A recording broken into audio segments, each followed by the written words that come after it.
රුපියල් 5කින් මොනවද කරන්න පුළුවන්? 5කින් දවස මැච් බලන්න පුළුවන් නේ. දැන් මුළු දවසෙම ක්‍රිකට්, රග්බි, ෆුට්බෝල්, වොලිබෝල් එකී මෙකී නොකී ඕනෑම තරගයක් බලන්න ඔබට වැය වෙන්නේ රුපියල් 5යි. පිවිසෙන්න.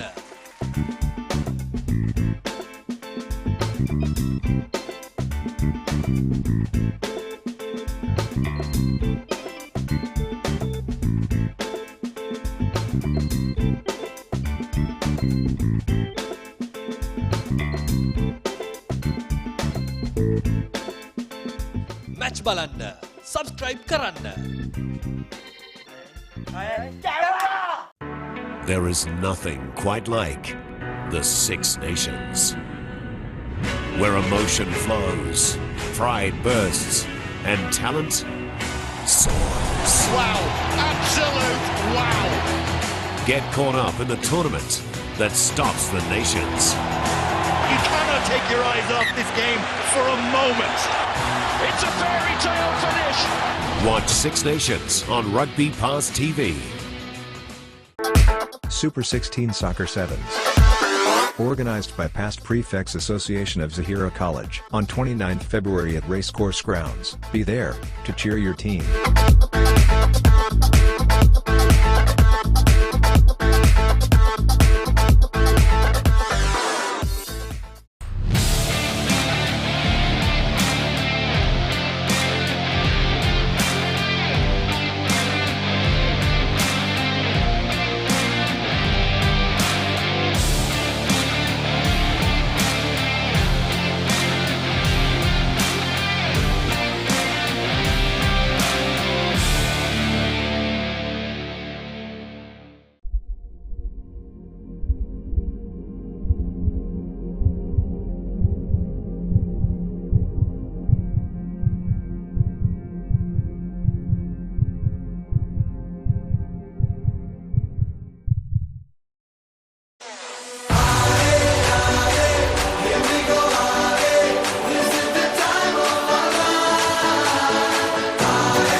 The Bumba Brigade comes marching.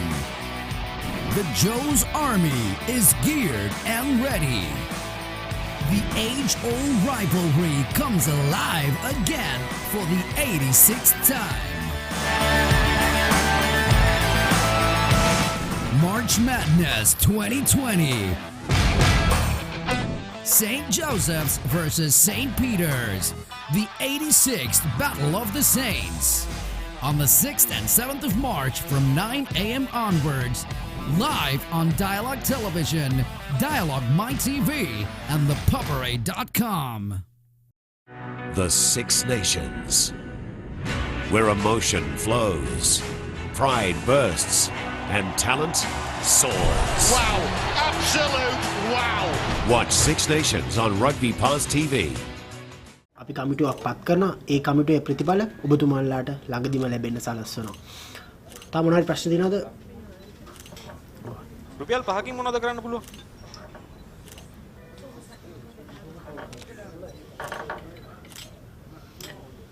දවස මැච් බලන්න පුළුවන් නේ. දැන් මුළු දවසෙම ක්‍රිකට්, රග්බි, ෆුට්බෝල්, වොලිබෝල් එකී මෙකී නොකී ඕනෑම තරගයක් බලන්න ඔබට වැය වෙන්නේ රුපියල් 5යි. පිවිසෙන්න.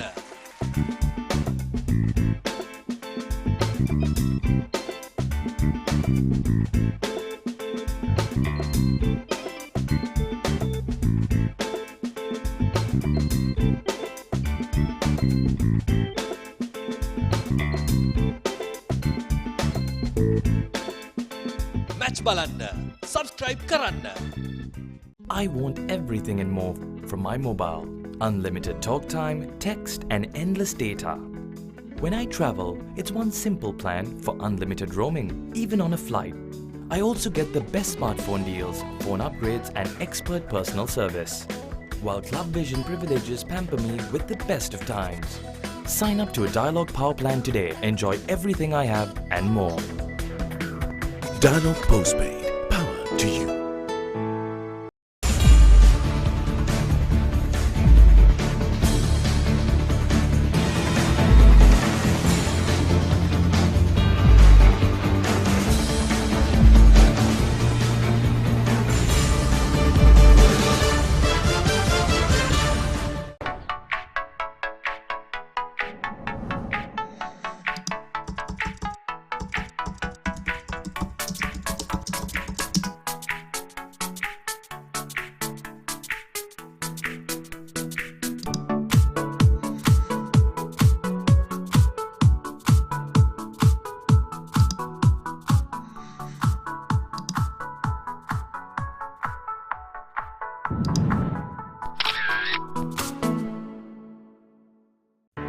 There is nothing quite like the Six Nations, where emotion flows, pride bursts, and talent soars. Wow, absolute wow. Get caught up in the tournament that stops the nations. You cannot take your eyes off this game for a moment. It's a fairy tale finish. Watch Six Nations on Rugby Pass TV.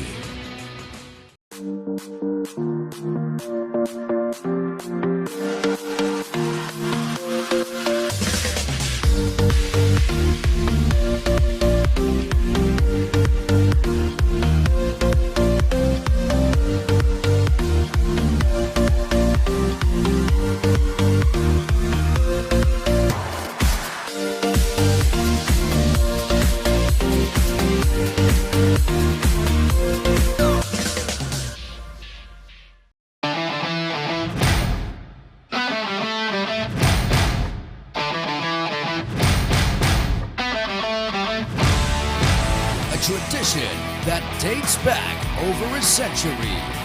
Chaos that captures your heart and soul. An extravaganza you cannot miss. A new decade of familiar madness. March Madness 2020. Thurston versus Isipatana, the 57th Battle of the Brothers encounter on the 28th and 29th of February from 9 a.m. onwards. Live on Dialog Television, the Dialog View app, and ThePapare.com. හැමෝම ඇවිල්ලා. ඔයාලා විතරයි අඩුවට හිටියේ. එන්න එන්න. හරි හරි ඔක්කොම බලන්න පුළුවන්. මේ බලන්න. මේ තෙරපොඩ්. මේ කාලේ ඕන දෙයක් ක්ෂණිකව දැනගන්න පුළුවන්. මෙන්න ඔසීන්න ඇන්ඩ්‍රු කතා කරනවා. Hello Andrew. මුළු ක්ලික් එකම අද අපේ ගෙදර. පොඩි ලොකු හැමෝම අද අපේ ගෙදර. මේ හැමෝම සතුටු කරන්න අපේ ගෙදර සුපර් ෆාස්ට් ඉන්ටර්නෙට් වගේම ඇතිතරම් ඩේටා තියෙන්නේ ඩයලොග් හෝම් බ්‍රෝඩ්බෑන්ඩ් නිසා. සිව් සංගාස. Right. මගේ ඩයලොග් මගේ විදියට මගේ සුපර් හෝම් එකේ. ලංකාවේ අපිට නම් ඩයලොග් තමයි.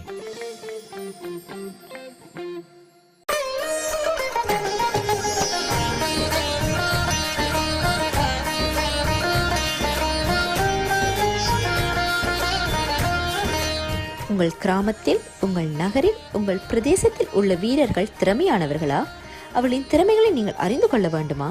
தமிழ் பேசும் உங்களின் திறமைகளை உலகறியச் செய்யும் உங்களுக்கான YouTube channel www.youtube.com/thepapare.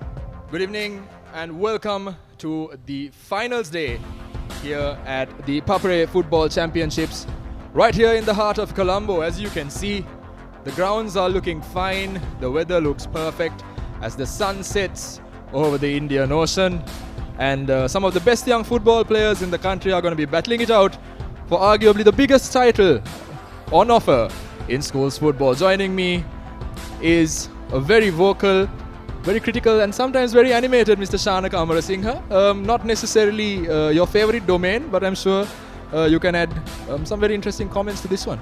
Well, it has receded in my list of priorities, Deshan, since Arsenal Football Club started performing the way they are. But that's not what we're here to talk about today. It's St. Peter's versus Zahira have earned the right to compete for, as you said, the most sought-after prize in schools football today. So the Racecourse International Stadium is playing host on what is the end of a really scorching day. I think these players will be very relieved to be playing this one late in the evening rather than in the afternoon.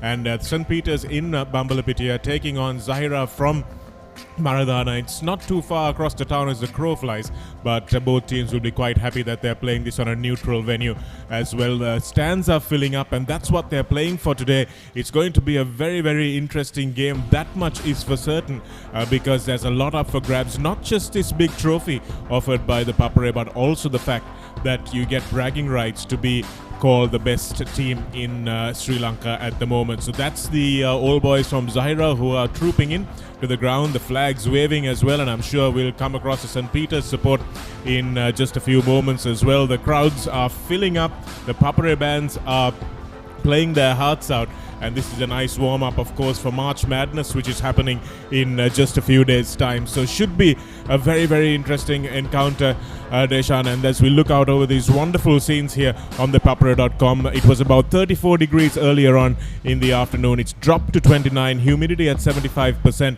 and that's still going to be a factor as this game wears on. We might see it opening out just a bit. So let's see what the teams have to offer. Absolutely, Shanaka. Just to add something to what you said, even though it's only about 34 degrees early in the afternoon, I think the field was somewhere closer to 40, and it's bound to be the same with regard to that here as well. It's bound to be a bit higher than 29 degrees, at least in terms of field. The humidity plays a massive part, especially when it comes to the ground feel. You know, we're lucky enough to be sitting up here in the air conditioning, but these boys, they're going to have a tough time. As you can see, the teams have begun lining up in the dugout. There's a look at the St. Peter's dressing room. They've got that blue, white and gold already adorned on their kits, and they'll be hoping to paint the town those colors as well come the end of tonight. It's going to be a big one. Shabir Azunia, people like him, they are built for evenings like this. On the other hand, Zahira College, they'll also have a very big game on their hands. Arguably the kings of football here in Sri Lanka. The crowd definitely getting behind them, but we'll have to wait and see how it goes. Off the cuff, Shanaka, any predictions for you for this one? Can't say I follow the two teams too closely, Deshan, so I'm going to reserve my comments for at least perhaps till halftime, till we see them play. But it really is going to be a wonderful atmosphere here. And the jerseys, of course, that the players are kitted out with are all a lot more fancy than they used to be back in the day. And that's Miron, who's going to be playing probably in the center of the defense for St. Peter's. But the colors, as you said, are something that St. Peter's will be hoping will be flown far and wide as this game comes to a close. But if the start of the game is anything to go by, Zahira look like they have the early support. We're just going to now have a look at some of the build-up for today's game. The crowd are definitely riled up. We've had them flooding the stadium bit by bit. We saw at 3 o'clock when we started the coverage earlier today, Shanaka, we had barely anybody, but you don't really see a Zahira football final without a stadium being packed to the rafters. I'm sure this will continue to grow in terms of numbers as the evening continues. Now we're just going to have a look at the Zahira College changing rooms and also the arrival of their teams. Of course, they are adorned in that iconic green color. You know, be it football, be it rugby, be it any sport at all. When you see this dark green shade, you know it's one team and one team only, and that is the boys from Maradana. Certainly, and they have a real footballing culture. Ironically, though, one of the first teams to start playing rugby in Sri Lanka back in the early 20th century. But since then, they kind of conceded that rugby culture for a football culture. And although rugby is starting to once again become a prominent sport in Zahira, I think when Shamli Nawaz took over a couple of years ago, he had to pull plenty of players from their football team and almost convert them into rugby players. But that won't matter today because football is their number one sport, and they will be aiming to show the country, and if not the world, that they are the number one team in Sri Lanka. Absolutely, Shanaka, and I'm sure as many people know, this particular Zahira College team, star-studded. They've got a number of national players, under 19, under 18 national players among their ranks. And in recent years, we've also seen some absolute stars. Farouk Faiz comes to mind in particular. He's been already pretty influential in the Premier League. But here we go, St. Peter's College. They played 3 games in the group stage. They won 1, lost 1, and also drew 1 game.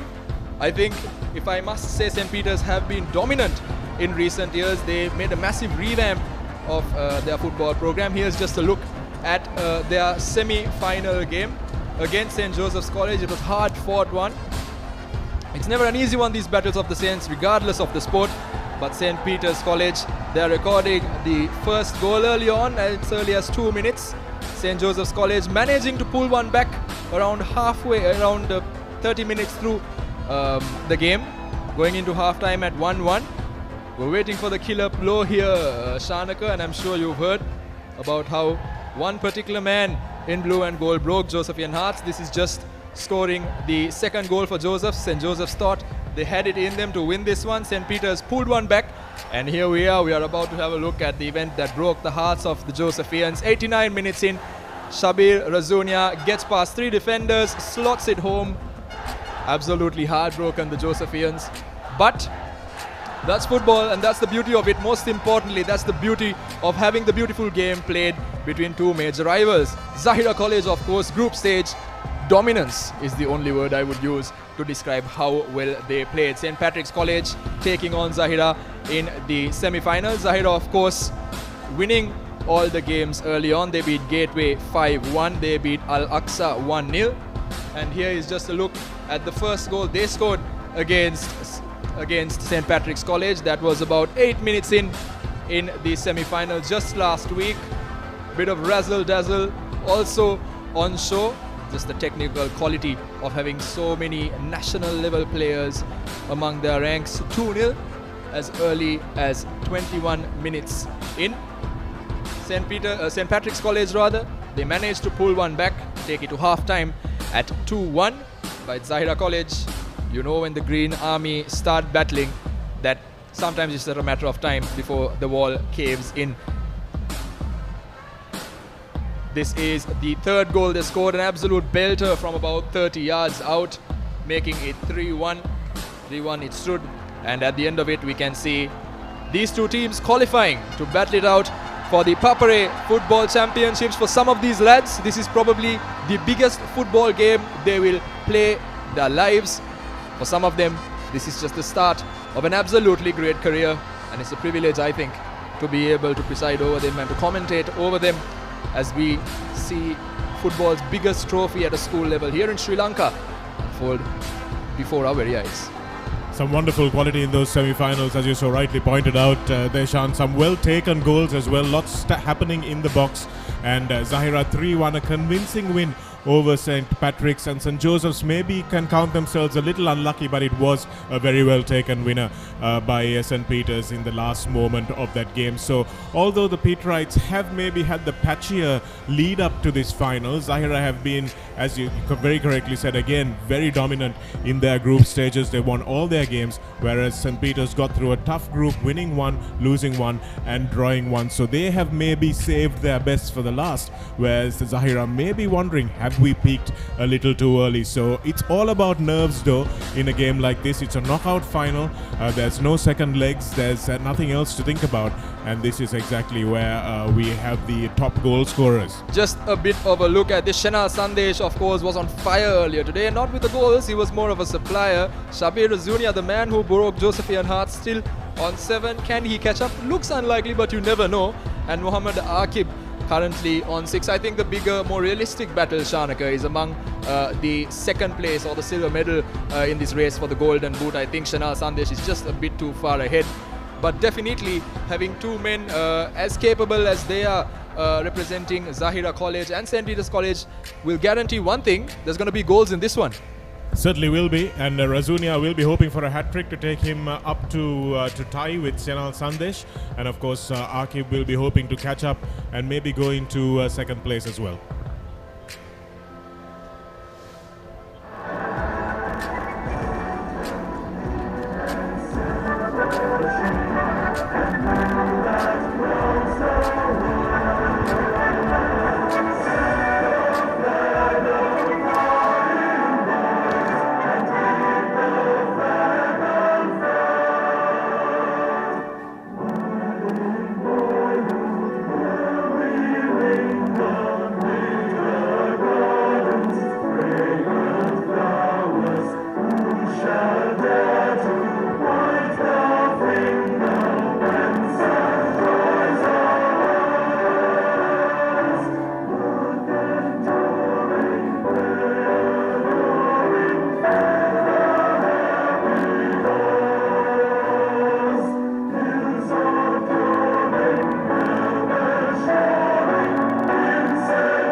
And it's final day under the lights here in the heart of Colombo. The sun setting on one end, the spotlights falling on these players on the other end.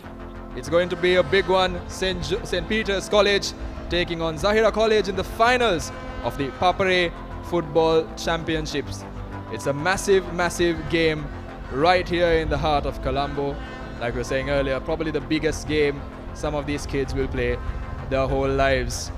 As you can see, these teams are lining up. The referees are also here. Sasanka Madhushanka acting as the main referee. Assistant referees Sampath Liyana Gunawardana and Dayan Senanayaka also going to be helping him carry out his duties as well. We saw some questionable refereeing in the first game in the third place playoff, so hopefully the quality of this one will be a little bit better to ensure that the quality of the game overall is maintained as well.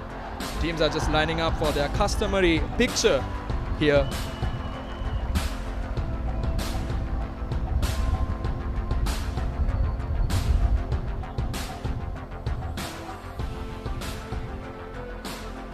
As you can see, both these teams lined up, raring to go. These are the formalities, Shanaka, that need to be carried out before the start of the game, as both the teams are about to be introduced to the respective chief guest, and it is Sarath Veerasekara, a very distinguished former military man who will be the chief guest for this evening. He's going to be introduced to the respective teams.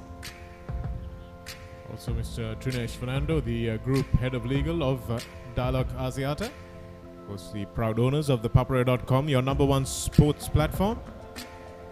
Also being introduced to the teams, and it's all part of the occasion, isn't it, Deshan? It's wonderful to have these players meet these dignitaries, wonderful to have them come down and meet the men who are about to do battle. It's almost gladiatorial, isn't it, that they come out and they play this game. Of course, we've moved on from medieval times and nobody gets killed at the end of these stuff, but it still is wonderfully entertaining, and these two teams there will be no love lost in the next 90 minutes. We're going to have a look at the teams now. Shanaka, St. Peter's, of course, about to line up. What are they going to look like?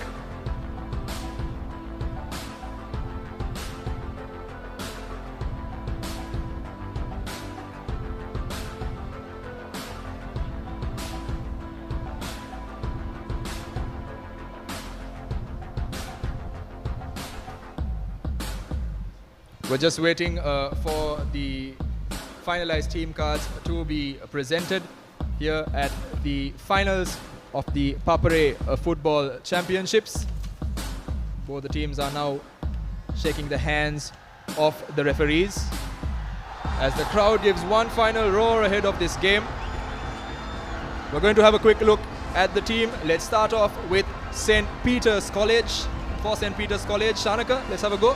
In goal, Pratish Ravichandran, Shabir Razunia, of course, the man all eyes will be on. Arib Hussain, Daniel McGrath, Brendan Aldo, Arjunan Praveen, Akil Nisa, Mohammad Isan, Gayan Rivaldo, Malindu Atakorala and Mohammad Zaid will be the starting 11 for St. Peter's.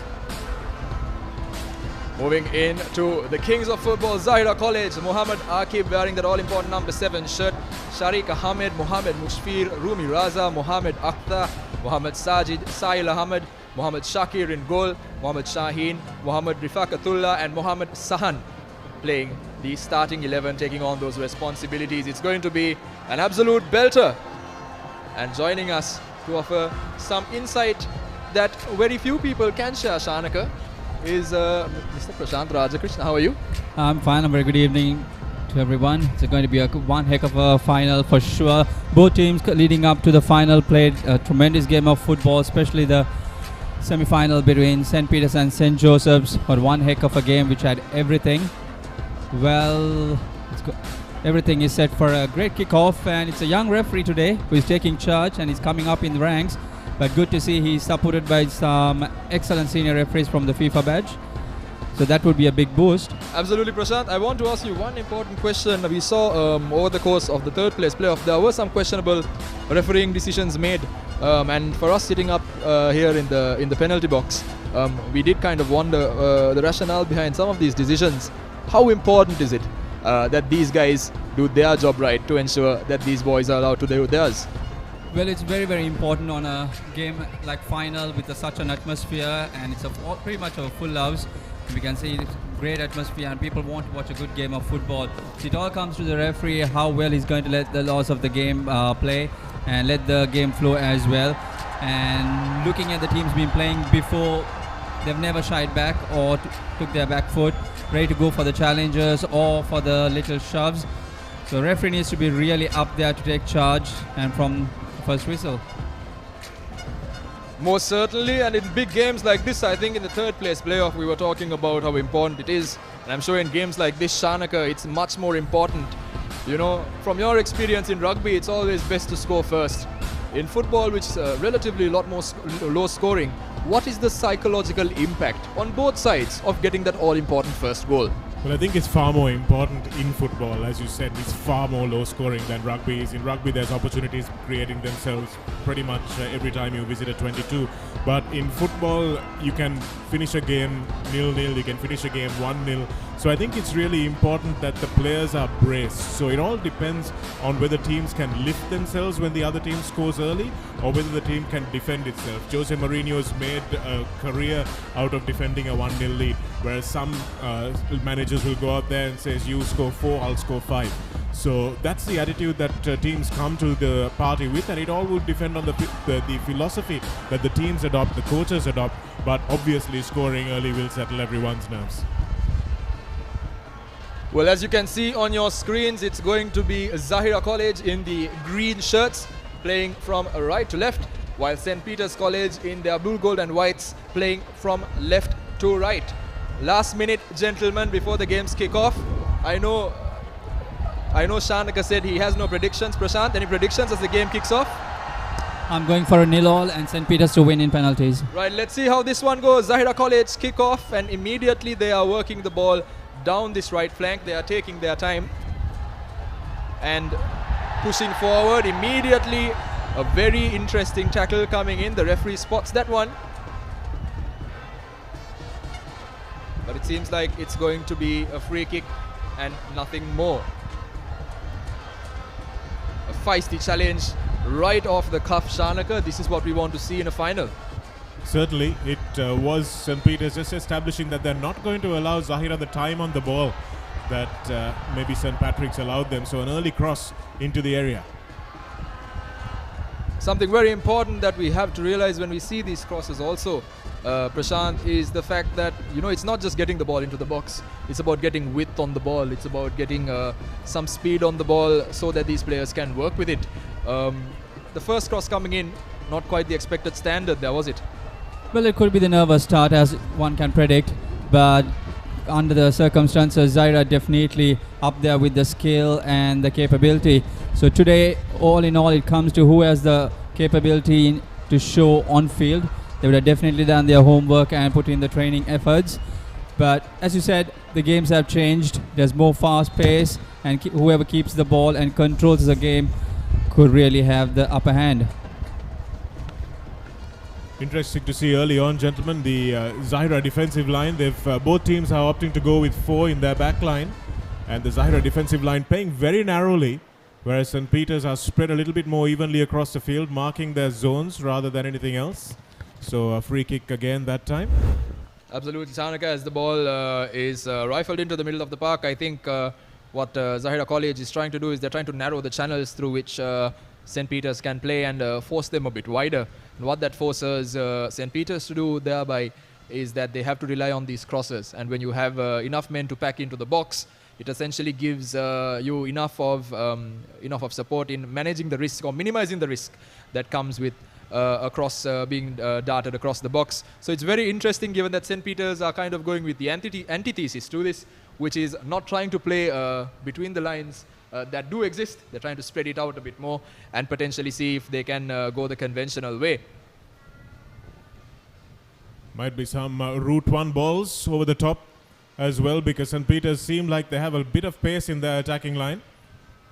So at the moment, both teams just feeling each other out. It's a bit of aerial ping pong for the moment. Ball cleared out of the defense decidedly by Zahira. Not a lot of space for players to take each other one-on-one. That might open up as the game goes on. Yeah, Shaheen there just taken down, and he feels that he's wrongfully brought down as the ball has switched sides, just a bit too much on it, or a little bit of physicality on display early stages as Sajid manhandles his man and sees the Peterite number 5, that is Athukorala being dragged to the ground. It's Prashant, you're a referee. Do you think that comes under stipulation of legality or no? Yeah, definitely the referee is the correct call. I mean, the defender knew there's nowhere to go apart from the line. The attacker shouldn't have made that move for give a silly free kick. In terms of the game, both teams have not settled in. I think the nerves is really getting into them. I bet Zahira College will definitely spread this game, use the width, and try to open up those St. Peter's gaps in the defense. Especially when you play in a ground which is this big, for these boys, the easy option is spread as much as possible. Of course, these images being brought to you live and direct on ThePapare.com. Arguably the home for Sri Lankan football. Done a great deal to grow, particularly the sport at a school level, and they continue to support the growth of football here in the country, as well as St. Peter's are now under pressure from a throw-in that is coming in from Zahira College. Looks like a long throw-in here. Yes, it is. Doesn't quite make the distance that would pose any threat. But Zahira have a second bite at the cherry of at putting the ball in the into the box. And it's a great opportunity now. Osama is holding on to the ball. Osama manages to find Akhtar. Akhtar gives it away, gets it back. Osama being looked for, but well done by St. Peter's College to hold that line and continue pressing so that they can ensure that he does not come in to contact with the ball yet again. Akil doing that there as Zahira College taking the ball all the way back to their defensive line. Akhtar back on the ball.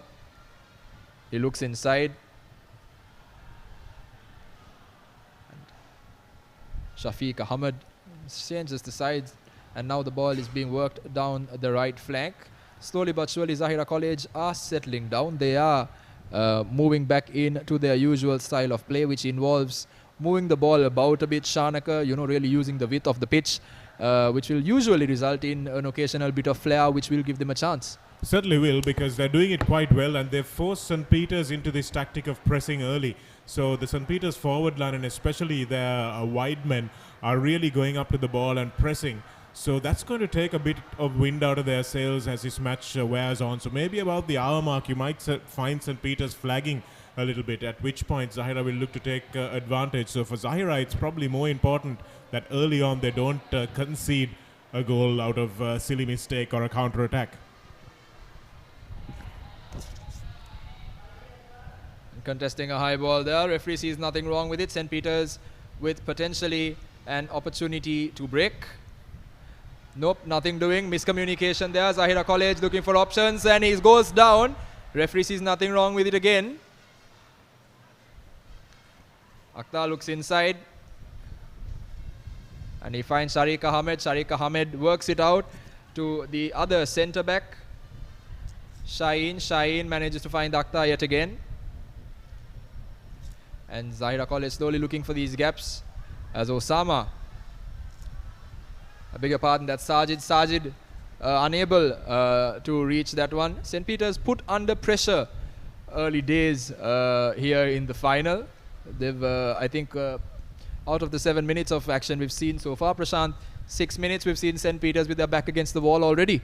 Yes, it's a question about how St. Peter's is going to handle Zahira just switching the game from one side to the other.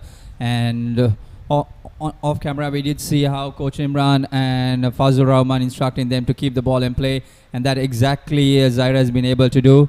And if you see an attempt of a shot, he did not connect that well. Still the ball is in play, and I'm not sure why the goalkeeper had to go so far away. Lucky for him, he managed to find touch.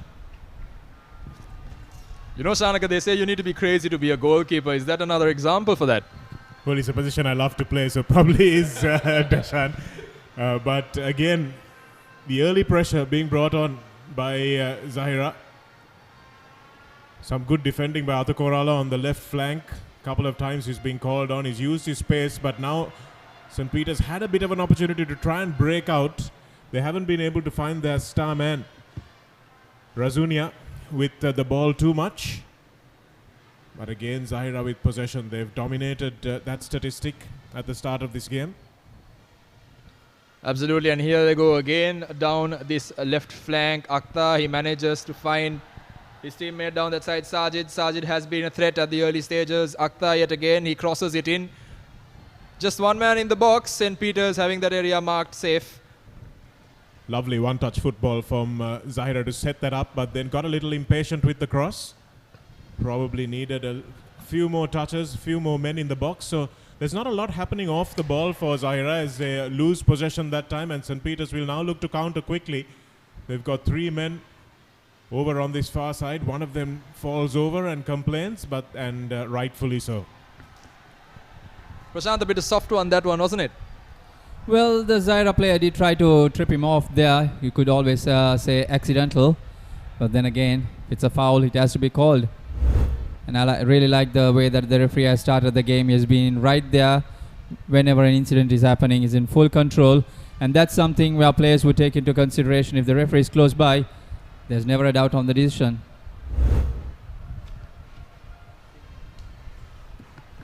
Looked like he might have tripped over his own feet there and managed to con one, but no damage done. It's a difficult game to referee. Everything happens at such a high pace. And players also don't make life easy.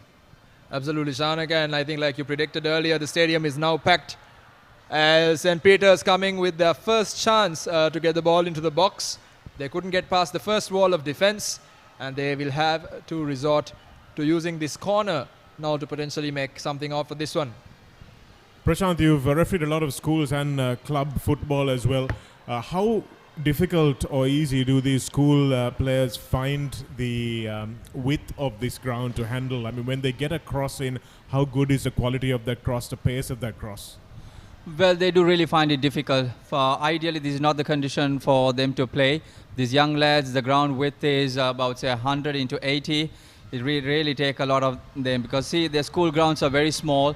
The lead-up games they play. But this one, it's way too much. But for a final, for an atmosphere, it's lovely. But to really get the best out of these players, it's a bit too much. Offside call there, saving the blushes of the back line. For Zahira, don't forget you can subscribe to our channel, youtube.com/ThePapare official, to watch this game and many, many other games. And of course, a lot of content that you may have otherwise missed. So don't forget to tune in to ThePapare.com and subscribe to the channel. St. Peter's, once again, an intense challenge being launched that time by the Zahira number 12. Rifaqatullah.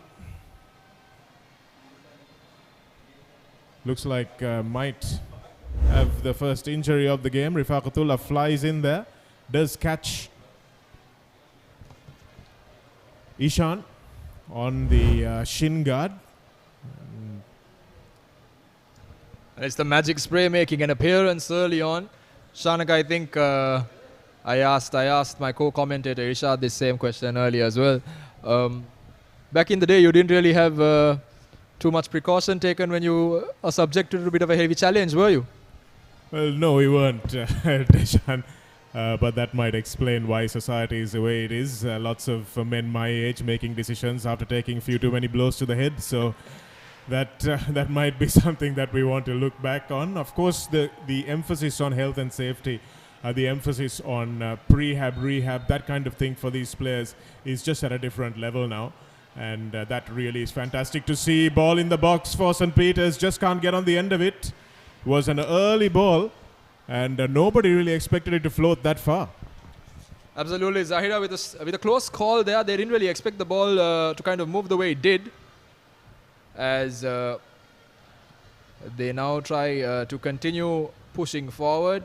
So for the first time, we've seen St. Peter's make headway into the Zahira half and push them a bit more than they'd like to. But Zahira have been pretty decent at containing that threat, and they've managed themselves pretty well. And as long as they stick to their style of play, which is moving the ball up and down the pitch, side to side, I think they should be okay. It's about maintaining that composure. Passes like that most certainly don't help, however. No, they don't. And the good thing about Zahira is the fact that they don't seem to spend a lot of time on the ball with each man. They're looking to move it. They're looking to move it continuously. And that will just create opportunities as the game goes on. Well, Shanak, when you see St. Peter's parking their bus with all the defending behind, that's one solution that Zahira could do to break them out. Let's see what Rivaldo has in store for us. Obviously named after the Brazilian superstar, Gayan Rivaldo. But another free kick in the center of the field, and Zahira got back pretty quickly, getting their men behind the ball. So they're aware of the threat that is posed by Razunia. It's a lovely ball. Yet to find a St. Peter's striker. And here we go. It's a great opportunity now for Akib to try and make something out of this one. He spends a little too long holding on to the ball as the ball has been spread out wide. They're getting a bit too narrow and forcing themselves backwards because they aren't really taking advantage of the width of the pitch. They got a second batter of the chair now on the left side here. They've got acres of space. Akhtar receives the ball now. He's been pretty solid so far and he looks for Sajid. Sajid can make a run. Wonderfully well. Ball comes in. Nobody on the end of it. Can he shoot? Takes a touch. Takes it into the box. Here's an opportunity. Ball dragged back. And the shot absolutely mistimed there, Shanaka. But first sign of an early threat coming in from Zahira College. Just a bit of a lack of decisiveness playing a part in ensuring that didn't turn into a goal. Here's a second look. That's a great ball from Akhtar, wasn't it? Right across the face of the goal. Unfortunately for him, that Akib couldn't get on the end of that. But this was another good cross. Just needed to put it in front of their number 11, Raza. And he would have got a nice boot on that. But a good passage of play there from Zahira for the first time. And again now Zahira steal it once again, and they're going to be putting pressure on the Peterites. St. Peter's, the midfield really lacking any shape, Prashant, and it's already showing because Zahira are unlike St. Peter's, who seem to be relying on the wings. Zahira are just breaking down through the middle. Exactly, because they're seeing the opportunity where they pulled out the defenders of St. Peter's with the two wing players for Zahira.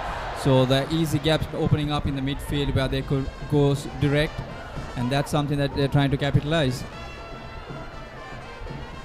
St. Peter's should know that they will have their chance on the game as well. When it comes, that it should really grab onto. Goalkeeper Shakir so far untested over the course of this game. Don't forget to join us for March Madness 2020 as we have not just the cricket but the rugby coming to you over the month of March as well. So it's going to be double madness almost. Lots going on ThePapare.com. Moving to our subscription model very soon. No data charges, of course, and you will be able to enjoy all the games you want to from the comfort of your living room. Long ball in again, more in a hit and hope fashion than anything else. Goalkeeper cartwheels the ball out, but unfortunately straight to an opposition player.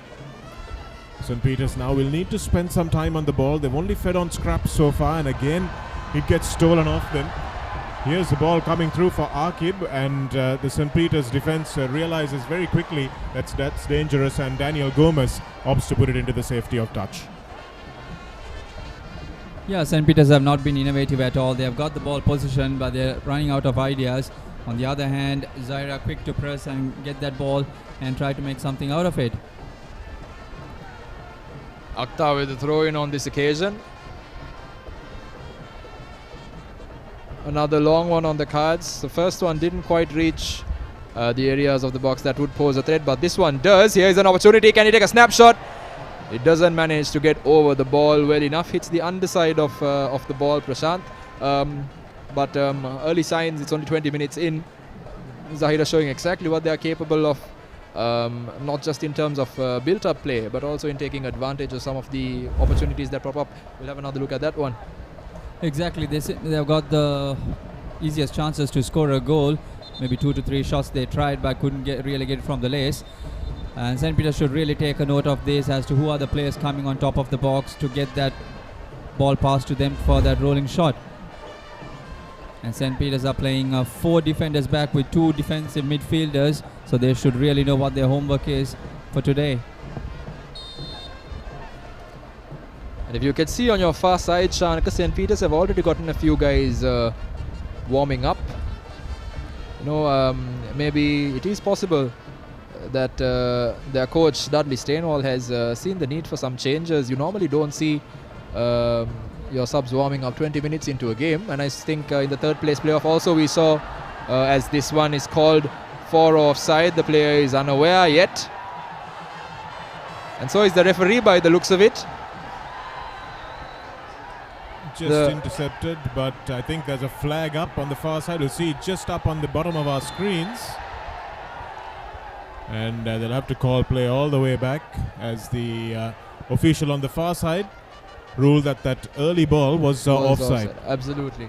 But going back to it, Shanaka, we did see a few players already getting their warm-up bibs on and doing the runs up and down the pitch on the far side.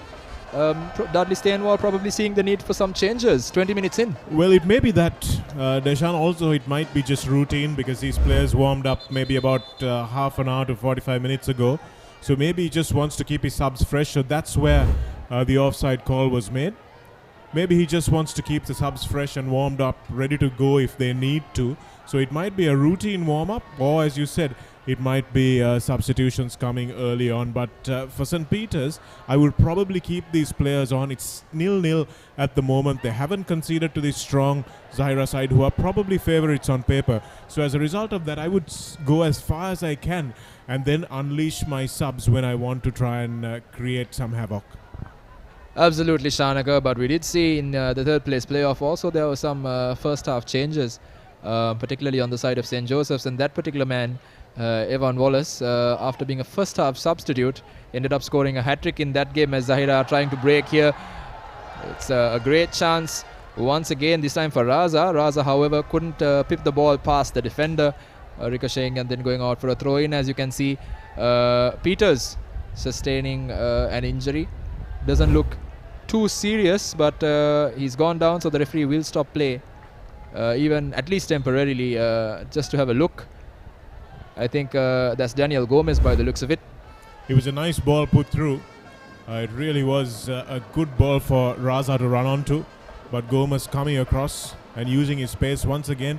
They've been tested on this left side, have St. Peter's, but they've responded through Atakorala and Gomez, who have responded well with their pace. Just try to get across and spoil the ball. But Raza should perhaps maybe have done a little better with that. The Racecourse International Stadium, as always, when Zahira College are playing a final, once again packed. This is the sport that resonates with Zahira College in particular. They have been coined the kings of football. They've had arguably some of the best track records in terms of performance in this particular sport. They've contributed massively to the growth of the sport in the country as well. And to a certain degree, Shanaka, they feel that they are entitled to most of these titles as well. Well, why wouldn't they, given what they have contributed to the sport? But I think what any sport will teach you early on is that your sense of entitlement is not worth anything. And Prashant, I just want your take on this. What you saw there was Shabir, who is a man who plays a massively influential role in attack for the Peterites, taking a goal kick. What does it look like to you? Is it the fact that he's not being fed enough of the ball means he's gone a bit deeper in terms of his formational position so that he can see more of the ball? I think the coach would have looked at how the Zairians are playing. Based on that, a bit more experience, a skillful player holding the center of defense would benefit for St. Peter's. That's a wonderful try from a long range. Did not have that much of power though. I think for St. Peter's it's all about containment and also man marking and try to press as soon as possible. Bit of a floater, that one, not really threatening the goalkeeper too much, so they need to make a bit more of an effort to ensure that they take advantage of these shots. As St. Peter's manage to nick a free kick, their man brought down after a slightly mistimed tackle. No hard feelings though, and no malice there as well, as per the referee. That is of course the number 9 shirt, Mohamed Isan, for St. Peter's College. And let's just have another look at this run. Isan takes it beautifully, cuts it back, manages to hit the gap, and just as he gets away, leaving a trailing foot behind, I wouldn't say by accident, definitely intentional. Shanaka, potentially a card. I think Prashant rather, potentially a card, but first foul, so he got away with it. Yeah, and also it's a final and on to 23 minutes, so the referee would have just let that one go. Of course, he is breaking a promising attack and tripping an opponent. Could have gone for the yellow, but as I said, it's a final. And that being said, that's a waste of a free kick, and St. Peter's should really make use of this kind of free kicks. Absolutely, we've had quite a few floaters, and as you can see, Schools Rugby League back. Shanaka, this is your topic. Yes, it is going to be back, and it's going to be back with a bang starting from next week. Schools Rugby League, exclusive coverage on ThePapare.com, and it's going to be a league that not many know what's going to happen with. No outright favourite yet, and that's going to be a real fun factor or a mystery factor as we go into the Schools Rugby League, but that's to be talked about next week. Right now, what we have on offer is a wonderful ball straight through the middle, but unfortunately for St. Peter's, couldn't get someone on the end of it.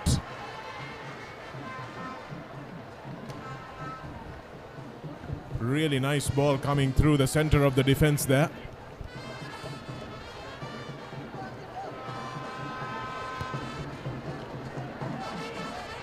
Zahira College let off there by St. Peter's, who couldn't really capitalize on the opportunity that was created. That would have certainly rather turned the tides in favor of the Peterites. They've probably relieved a bit of pressure, but they've not been able to convert that chance.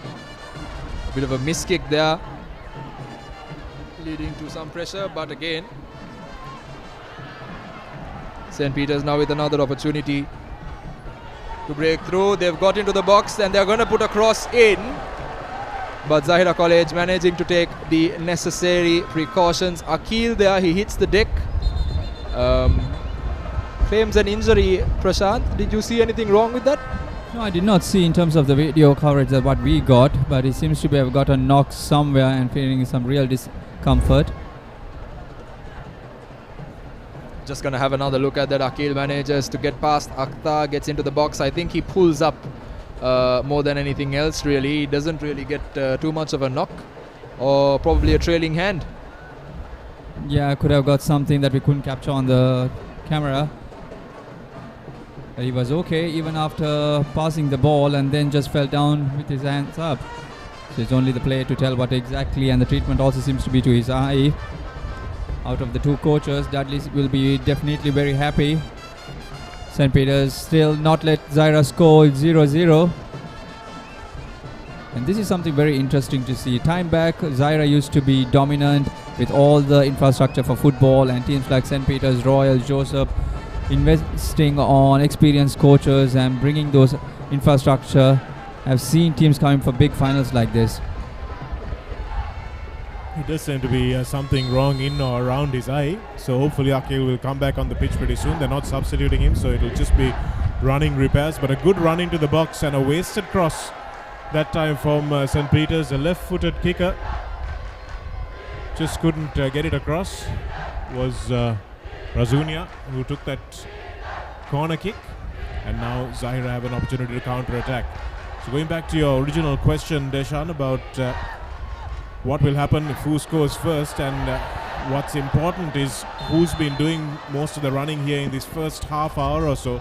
It's been Zahira. So if Zahira score, I don't think it would impact the game as much as if St. Peter's score. If St. Peter's score now, then Zahira will completely dip their morale and St. Peter's will go back on a high. So what's happened before is always an important factor to consider. And Zahira don't seem to be letting up anytime soon. They're continuing to try to work this St. Peter's defense. As St. Peter's, they're committing a foul. That was Mohamed Zahid bringing down his Zahirian counterpart. Not very happy is he, coach. Yeah, Fazul Rahman, who's the assistant coach, definitely not happy for something. He would really love to see his players moving around like a typical Arsenal or a Chelsea move, give and go. Hopefully not like an Arsenal move, though. They don't really end up scoring too often, do they? They seems to have found the winning track back on. What do you say about that, Shanaka? Like I said before you joined us, Prashant, I've given up following them. My mind is much more at ease now. As Akhtar, who maybe needs to come forward a little bit more to support Sajid on this left flank. Just doesn't find that pass. Again now Sajid.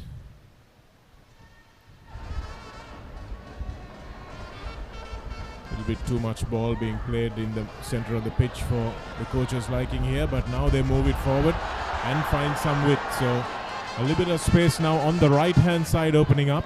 The support comes, but as it has done all game, arrives a little bit too late for Zahira. Yet another wasted cross there.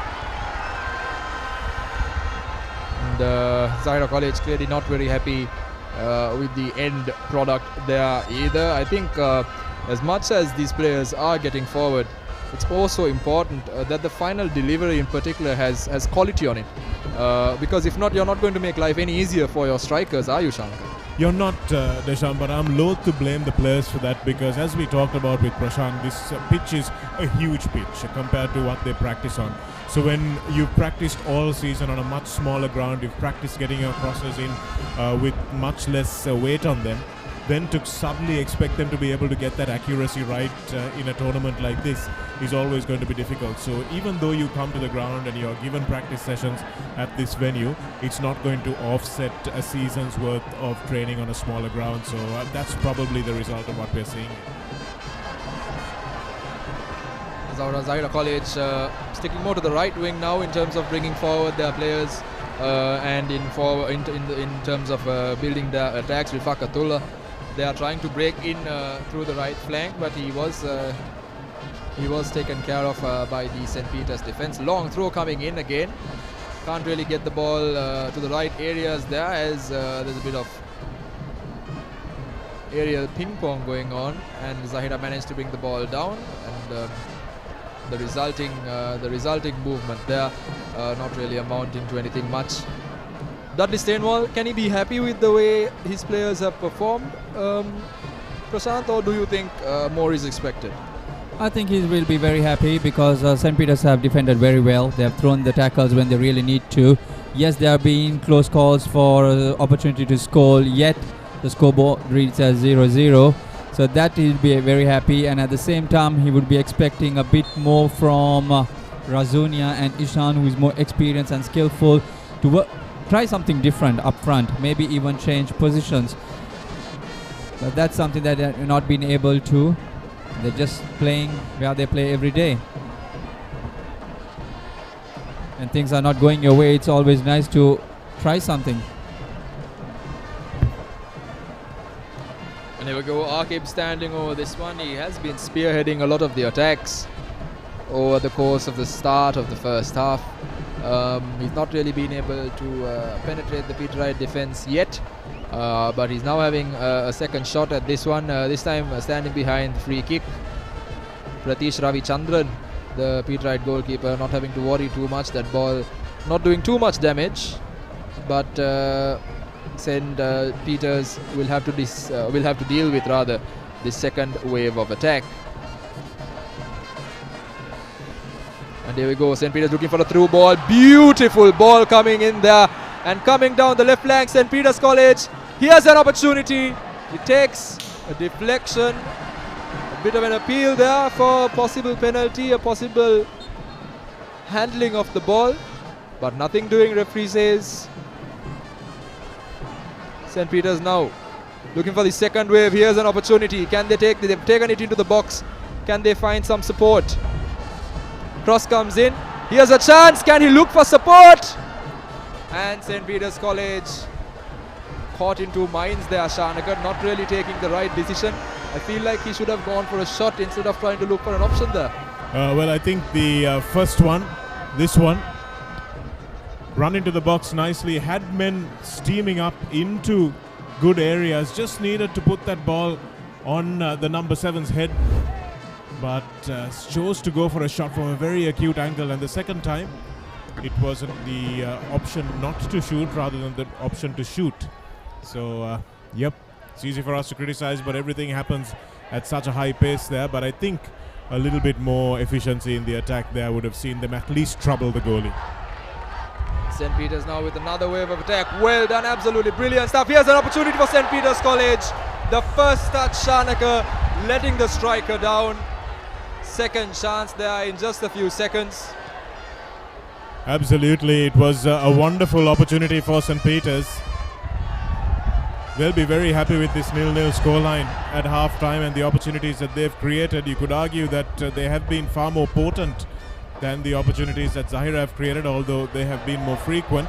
Here's St. Peter's now, but that time Ishan is not ready to get on the ball as quickly, and the offside flag is up. Of that Shanakar, just absolutely wonderful movement from the hips there, takes his man, leaves him stranded. Ball comes in, and that first touch there by M.A. Hussain lets him down. He should be taking one touch and hammering it to the top of the to the roof of the net. Well, Hussain probably needed to even just half volley that, side-foot it as hard as he could to the near post, see what would have happened. But trying to take that touch with Zahira having many players back behind the ball was not what was going to help him there. But it will be heartening for St. Peter's that they've managed to get in behind Zahira. Time again, good battle happening on that side. That's between Zahid from St. Peter's and Mohammed Sahan from Zahira, number 19. A little bit of controversy and the Zahira crowd goes up in arms, but nothing too stressful.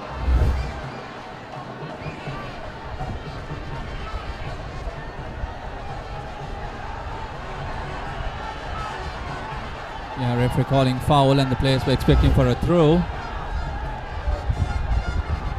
What a couple of chances St. Peter's had, one after the other. If they had managed to convert one, that would have been great. Well, we see Zahira coaches going to the fourth official and protesting over something. I think it was about that last movement there. I feel the Zahirians feel that their defender was caught, even though St. Peter's ended up winning the free kick, and I think the throw-in, and I think that's what the complaints are about. Exactly. Well, those two coaches are very experienced with national and club level, and they know once a decision is given, it ain't going to be changed, unless of course we are your assistant referee. Maybe if the ThePapare can make arrangements for that, Prashant, maybe you can sit up there in the box and make those decisions. I'm a retired referee, my friend. Maybe 2020, that could be an option for ThePapare.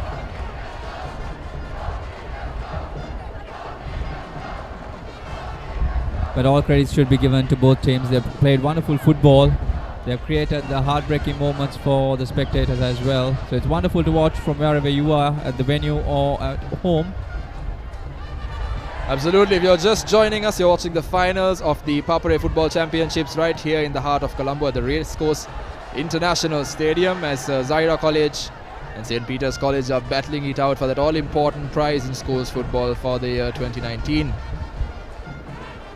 And going back to that, coaches arguing over that foul. See, that's what the difference when you have an experienced referee and a young referee. Would they not have argued if you were around? I bet definitely not. Because they would know what exactly would come next. And here we go, Akhtar again with this throw-in. He's been pretty dangerous. That's a throw-in with quite a lot of pace on it. But St. Peter's taking the necessary precautions. He's going to have a second bite at that cherry and an ability now to potentially look at getting another ball into the box. And he's been pretty good so far. That throw in not so dangerous, not so effective.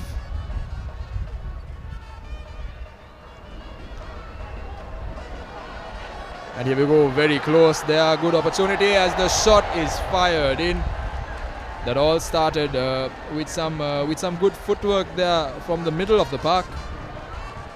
Mohammad Sahan smashing that one goalwards. The ball is lost here. St. Peter's do well. That's a good bit of work there in defense, but plays it straight in the path of Sahan, who did the right thing, just smashed it. And unfortunately for him, it went to the wrong side of the crossbar. Prashant, you said 0-0 at 90 minutes. And it's 39 minutes almost gone, and they're proving your prediction right so far. But do you think that this game, the way it's gone, has a goal in it somewhere? Well, both teams have had their opportunity but yet to convert. So the way that the game is going, yes, I still would fancy for a 0-0.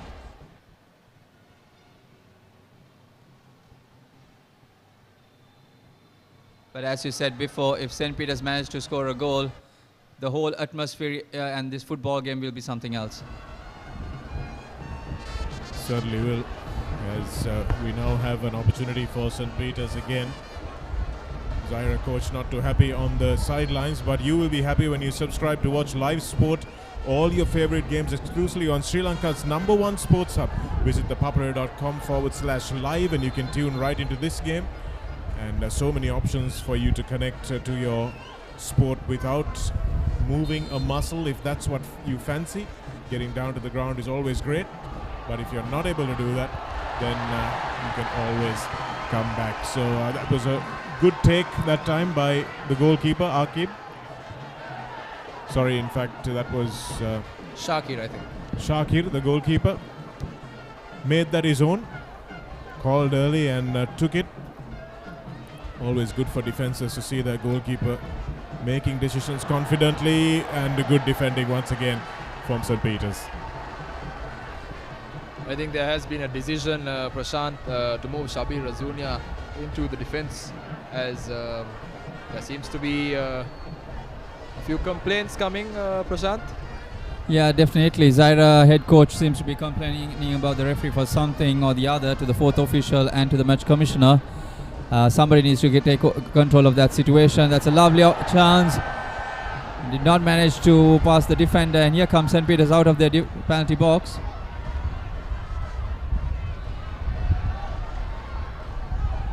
See, both teams are playing good football, and it's lovely to watch. And an official creating something unwanted like this definitely would be skilling. And it's a lovely ball.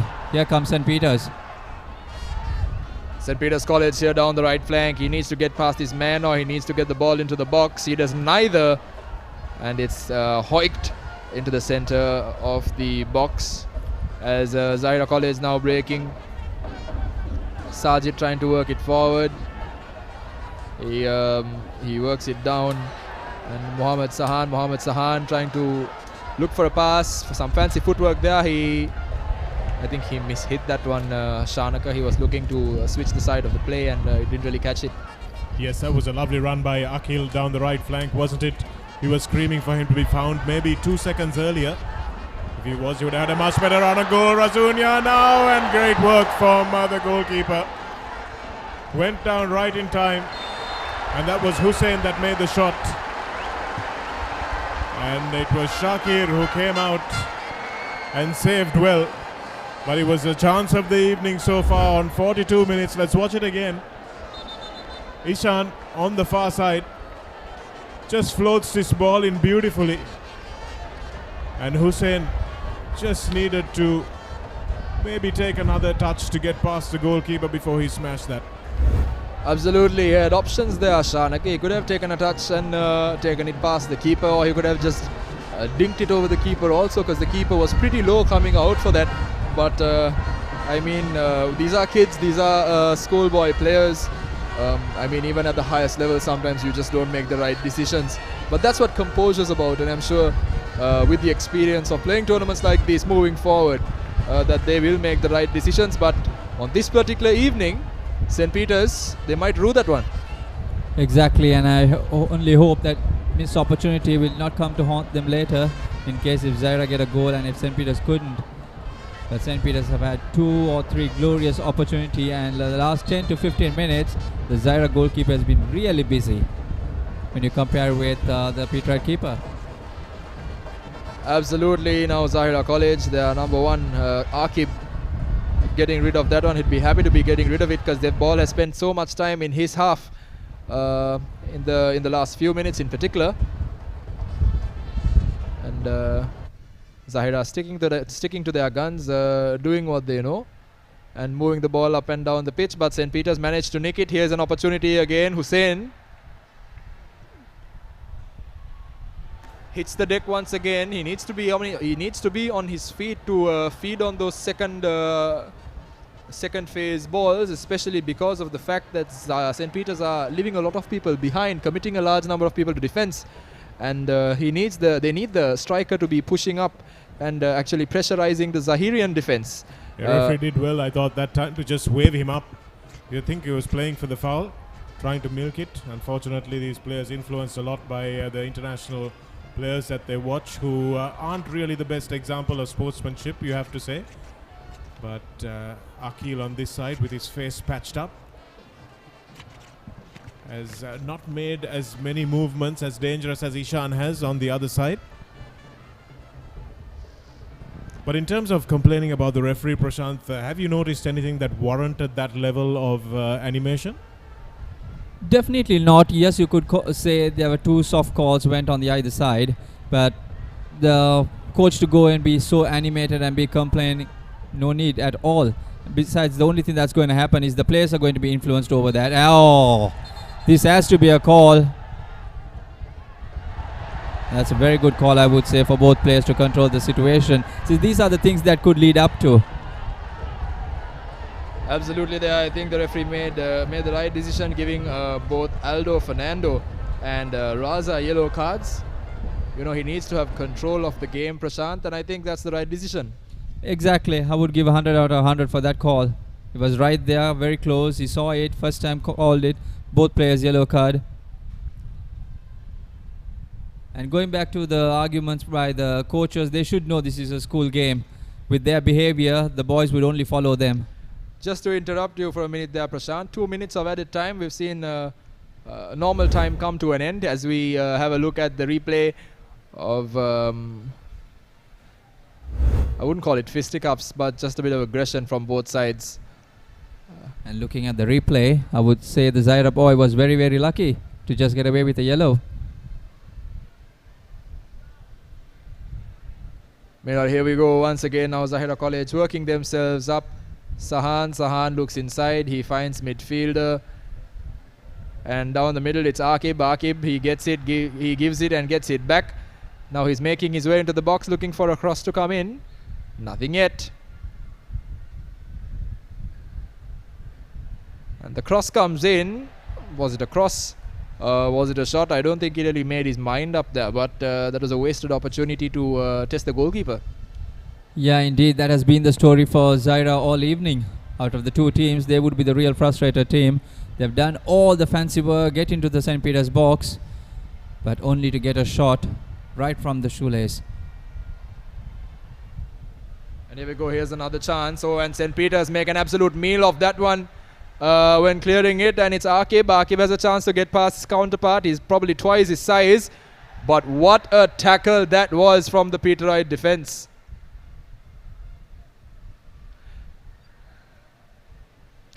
Oh, absolutely wonderful stuff there, as St. Peter's College, against all odds that seems at times, continued to hold fort. They've gone in to the halftime interval in this final of the ThePapare Football Championships against Zahira College with scores level at 0-0. Shanaka, let's have a small look at the highlights for this half. But before that, what did you think of that one? It was a good half of football, lots of entertaining stuff, not many goals in it obviously, but the fact that players have managed to create opportunities is what has been interesting so far. St. Peter's 2 gilt-edged chances that they didn't manage to convert. Zahira with a few shots on goal as well, not many of them on target of course, so that will make their coaches a little unhappy. But as you said, Prashant, a little bit of controversy towards the end, perhaps a little lucky to stay on with yellow cards. Those players that were ended up in that little scuffle, there was a bit of an elbow thrown there, which if there was VAR might have resulted in tougher sanctions. But at halftime, St. Peter's College taking on Zahira College for the ThePapare Football Championship 2019, and it is 0-0 at halftime. We've got a lot more left in this game though, 45 minutes of stellar football action. Don't forget the fresh legs to come on as well. But if you notice that hush in the Zahira top half of that pavilion where most of the Zahira crowd are gathered, you will realize that the Zahirians are a little bit more under pressure given the fact that they haven't managed to score and that they were favourites to start off with. Here are the highlights. So first ball whacked through by Sharik Ahmed, but easily saved that time by the goalkeeper. Here's the ball that everyone was hoping would find the feet of Arif, but in the end it was Shakir that managed to come through and create that. Here's Ishan with a lovely run, and Arif that time just couldn't find the space and the time to smash that ball goalwards. And here's probably the best shot for Zahira of the half. Came off the feet of Mohammad Sahan, bounced on the loose ball, and here's the best chance of the half for St. Peter's as well. And Arif there again just needed to fake the goalie, maybe take one more touch round him and he would have had an open goal, but it's easy for us to say. So that's it from the first half, right here from the finals of the ThePapare Football Championships. We'll be right back right here with more action from the second half as we go on to see who's going to grab that all-important title. Stay tuned.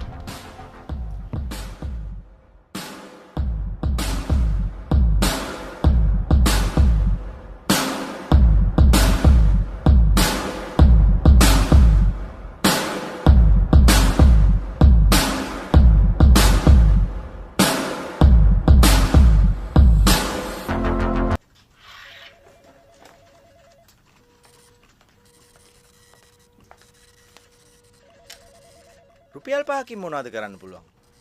5කින් දවස match බලන්න පුළුවන්නේ.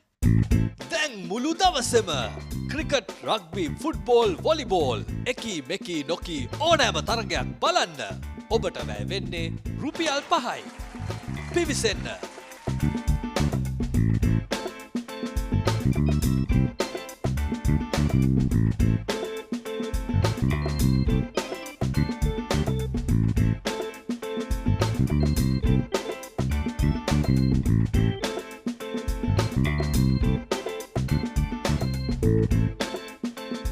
Match බලන්න subscribe කරන්න.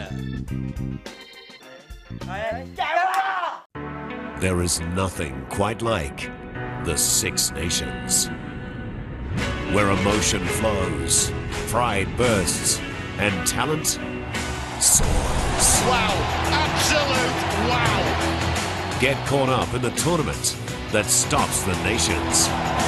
You cannot take your eyes off this game for a moment. It's a fairy tale finish. Watch Six Nations on Rugby Pass TV. Super 16 Soccer Sevens. Organized by past Prefects Association of Zahira College on 29th February at Racecourse Grounds. Be there to cheer your team.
The Bumba Brigade comes marching. The Joe's Army is geared and ready. The age-old rivalry comes alive again for the 86th time. March Madness 2020. St. Joseph's versus St. Peter's. The 86th Battle of the Saints. On the 6th and 7th of March from 9 a.m. onwards. Live on Dialogue Television, Dialogue My TV, and ThePapare.com. The Six Nations, where emotion flows, pride bursts, and talent soars. Wow, absolute wow. Watch Six Nations on Rugby Pass TV. අපි කමිටුවක් පත් කරනවා. ඒ කමිටුවේ ප්‍රතිඵල ඔබතුමාලාට ළඟදිම ලැබෙන්න සලස්වනවා. තා මොනවාරි ප්‍රශ්න තියෙනවද? රුපියල් 5කින් මොනවද කරන්න පුළුවන්?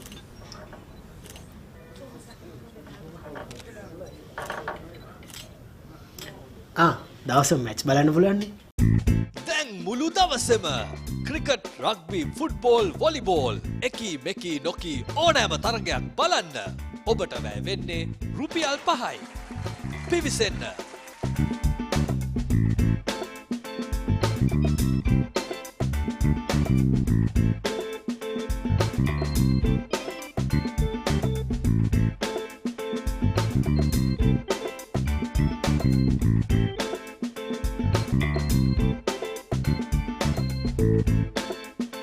Match balanna, subscribe karanna. I want everything and more from my mobile. Unlimited talk time, text and endless data. When I travel, it's one simple plan for unlimited roaming, even on a flight. I also get the best smartphone deals, phone upgrades and expert personal service. While Club Vision privileges pamper me with the best of times. Sign up to a Dialogue Power plan today. Enjoy everything I have and more. Dialogue Postpaid. Power to you.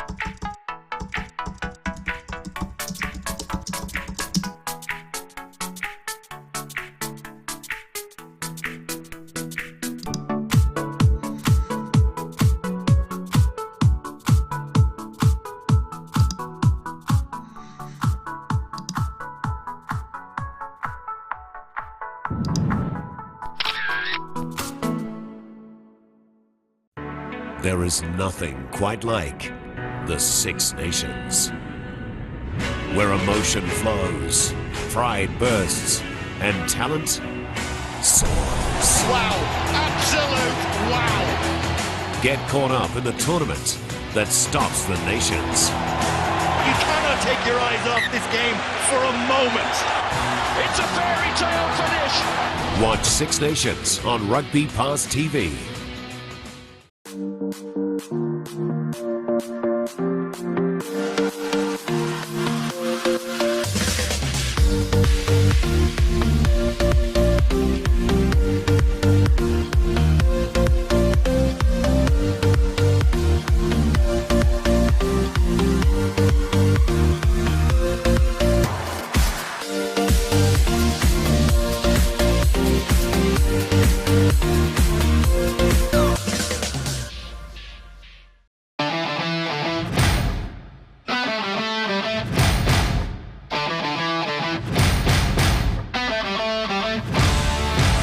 Tradition that dates back over a century. Chaos that captures your heart and soul. An extravaganza you cannot miss. A new decade of familiar madness. March Madness 2020. Thurston versus Isipatana, the 57th Battle of the Brothers encounter on the 28th and 29th of February from 9 a.m. onwards. Live on Dialogue Television, the Dialogue View app, and ThePapare.com. හැමෝම ඇවිල්ලා. ඔයාලා විතරයි අඩුවට හිටියේ. එන්න එන්න. හරි හරි ඔක්කොම බලන්න පුළුවන්. මේ බලන්න. මේ තෙරපොන්. මේ කාලේ ඕන දෙයක් ක්ෂණිකව දැනගන්න පුළුවන්. මෙන්න ඔසීන්න ඇන්ඩ්‍රු කතා කරනවා. Hello Andrew. මුළු ක්ලික් එකම අද අපේ ගෙදර. පොඩි ලොකු හැමෝම අද අපේ ගෙදර. මේ හැමෝම සතුටු කරන්න අපේ ගෙදර සුපර් ෆාස්ට් ඉන්ටර්නෙට් වගේම ඇතිතරම් ඩේටා තියෙන්නේ ඩයලොග් හෝම් බ්‍රෝඩ්බෑන්ඩ් නිසා. Right. මගේ ඩයලොග් මගේ විදියට මගේ සුපර් හෝම් එකේ. ලංකාවේ අපිට නම් ඩයලොග් තමයි.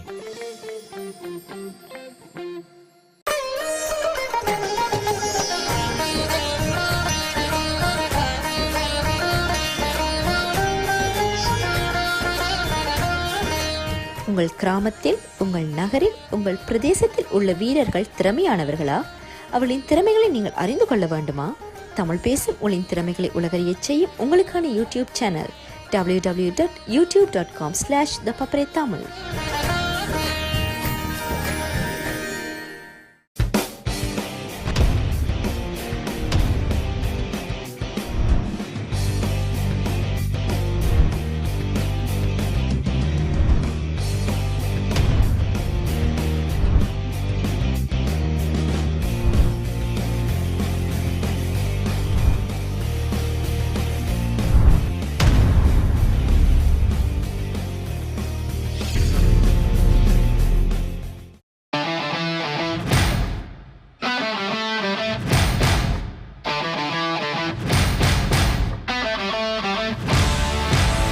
Tradition that dates back over a century.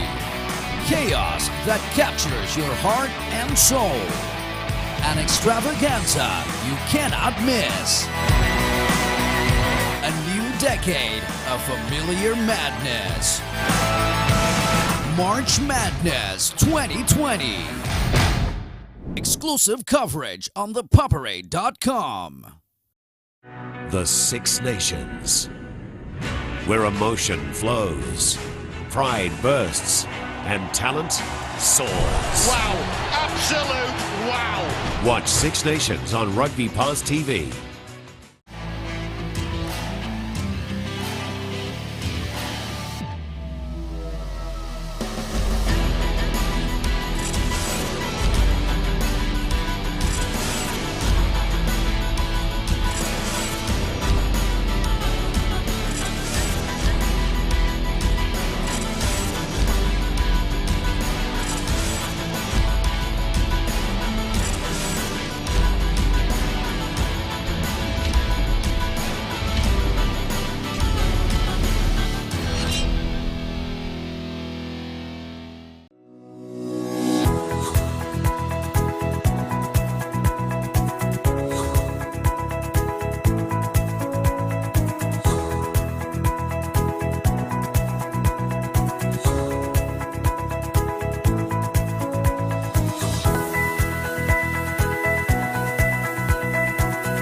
I want everything and more from my mobile.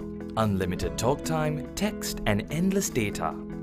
When I travel, it's one simple plan for unlimited roaming, even on a flight. I also get the best smartphone deals, phone upgrades and expert personal service. While Club Vision privileges pamper me with the best of times. Sign up to a Dialogue Power plan today. Enjoy everything I have and more. Dialogue Postpaid. Power to you.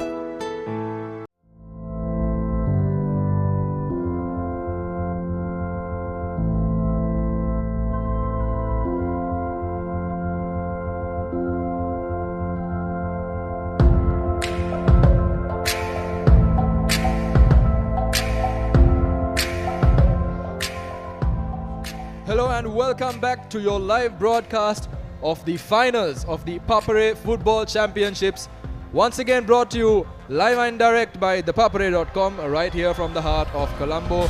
Joining me once again to take you through this journey that is bound to be a very exciting one is Shanaka Amarasinghe on the other side of this microphone. Shanaka, entertaining first half.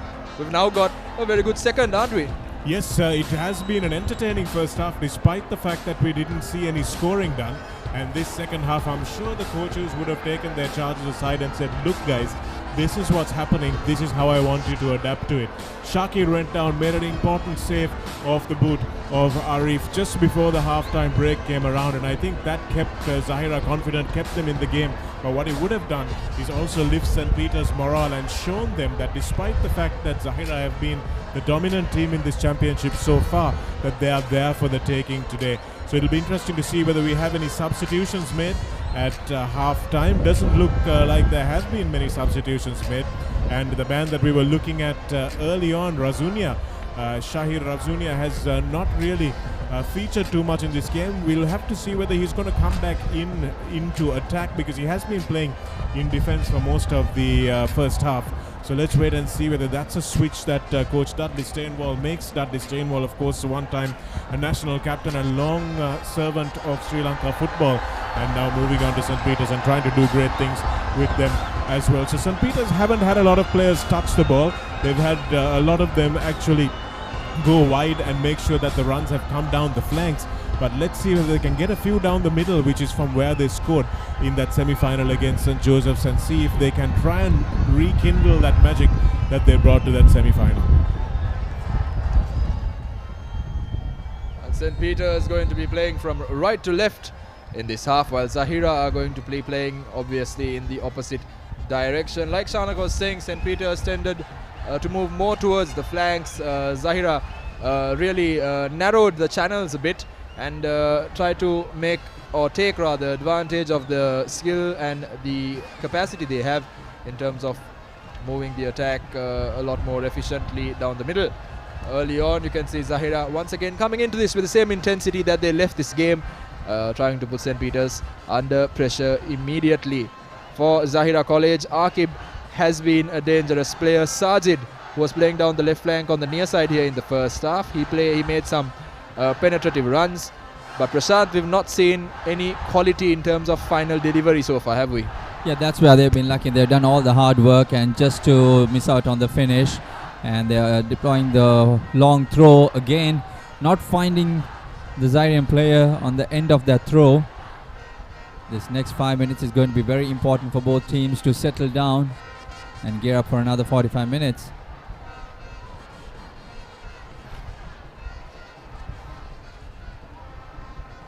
And here we go, Zahira pushing on early days as Raza, who showed a few flashes of his ability, immediately getting stuck in. He's playing on the last defender by the looks of it. Not only him, Sahil Ahmed is also making life a bit difficult for the Peterites, as Rifaqatullah, who's taken a few long throws for Zahira College, once again takes the ball in his hands and he makes a long throw. Doesn't really get too much distance on it. St. Peter's take care of it very comfortably.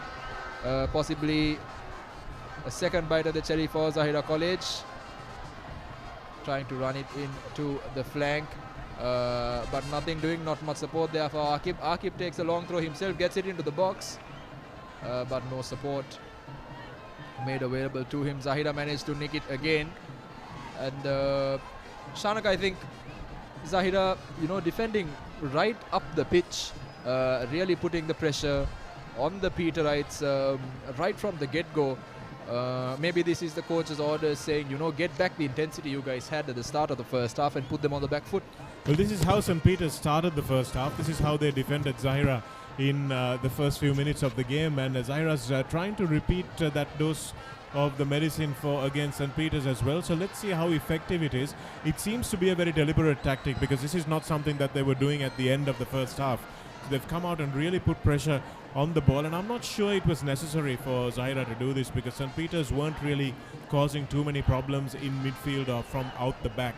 They were causing problems more from those long balls that they were putting up over the top. So they would do well to just be mindful of that and position themselves a little bit better rather than chasing every ball.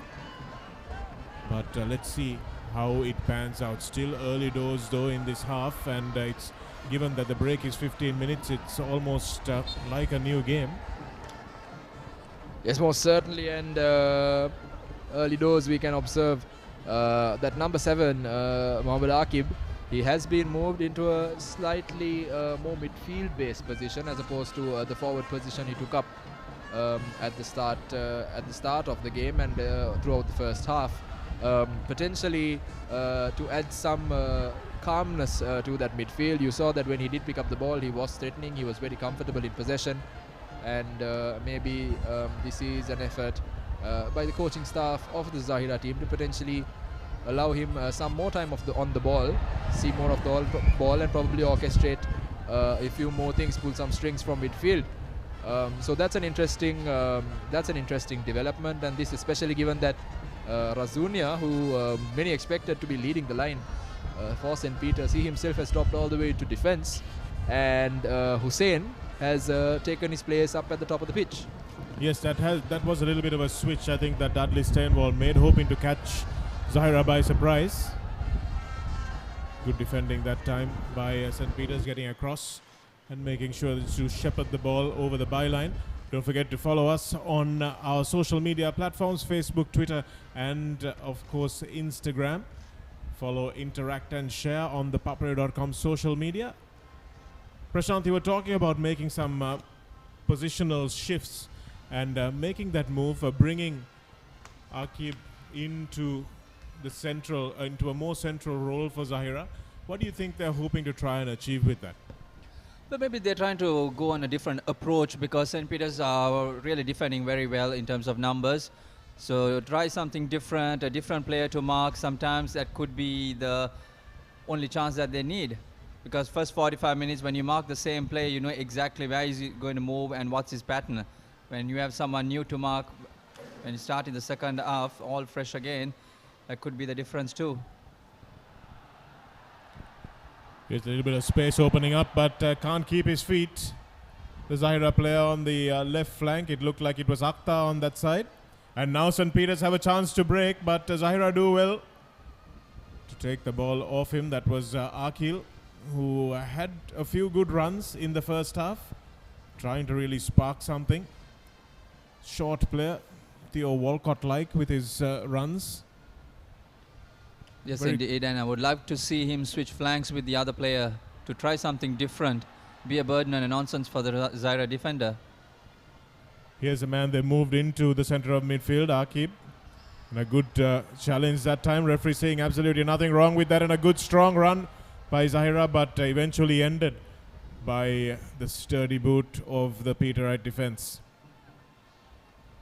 There's a little bit more space opening up on the right flank here, but instead Sajid seems to want to go straight down the middle. But in fact, it was Raza in the number 11 jumper.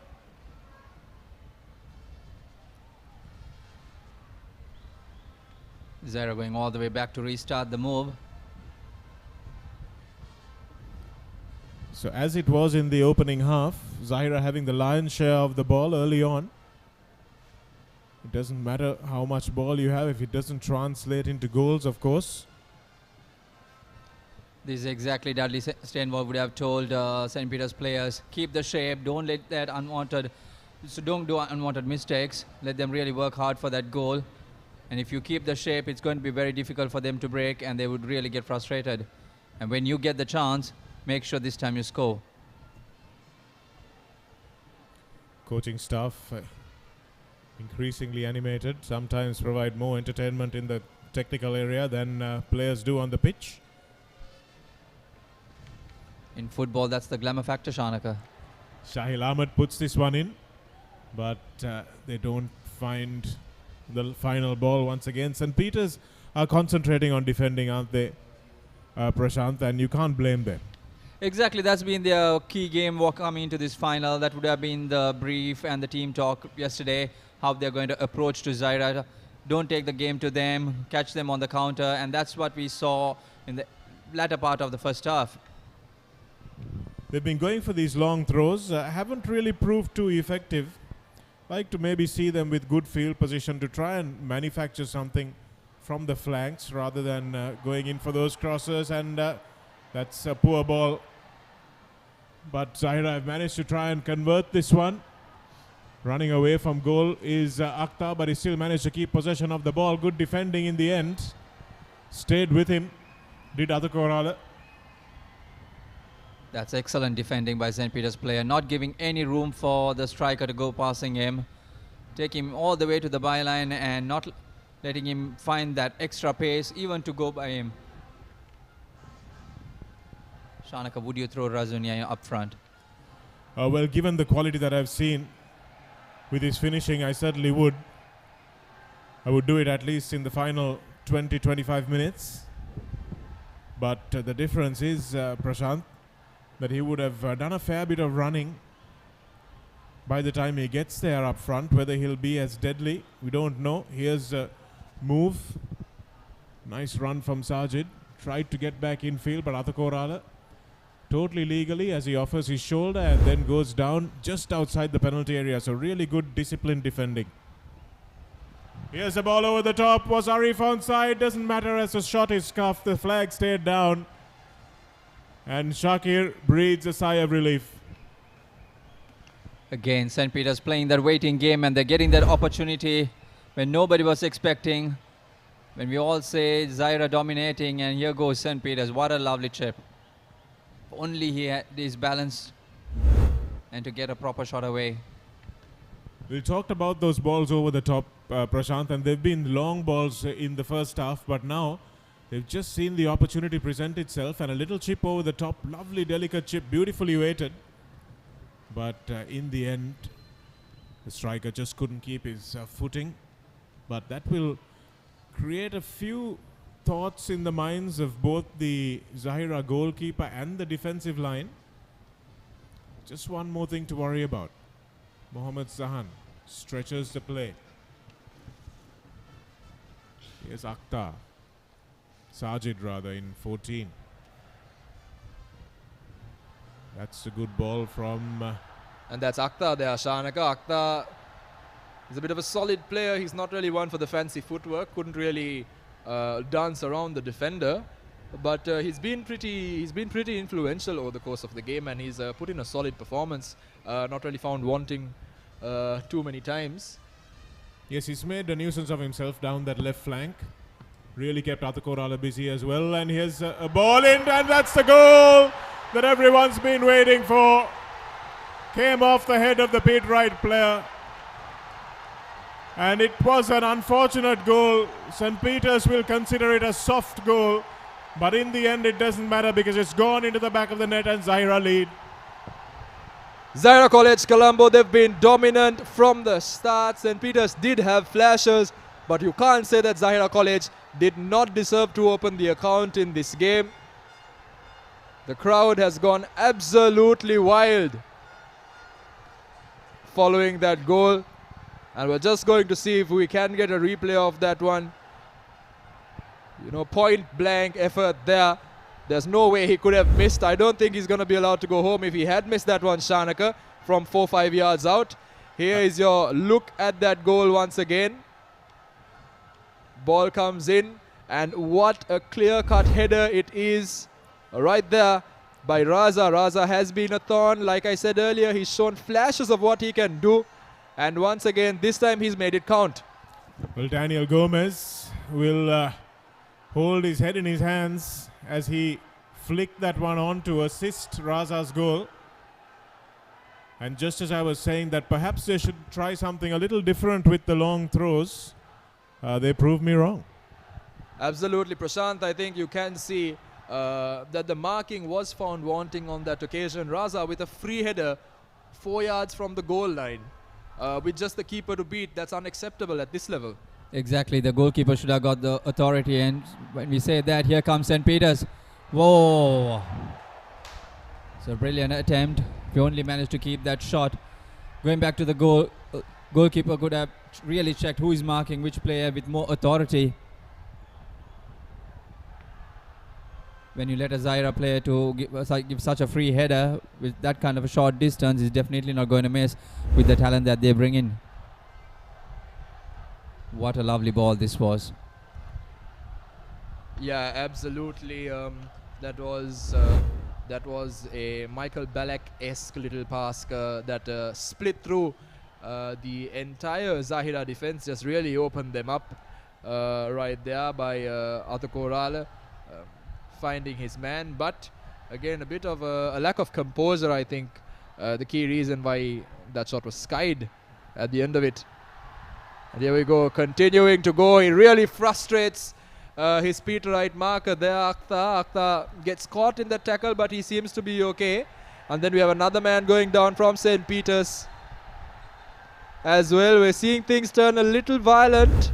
Rivaldo hitting the deck. First you saw Akhtar getting tackled. That was a bit unnecessary there from Akil.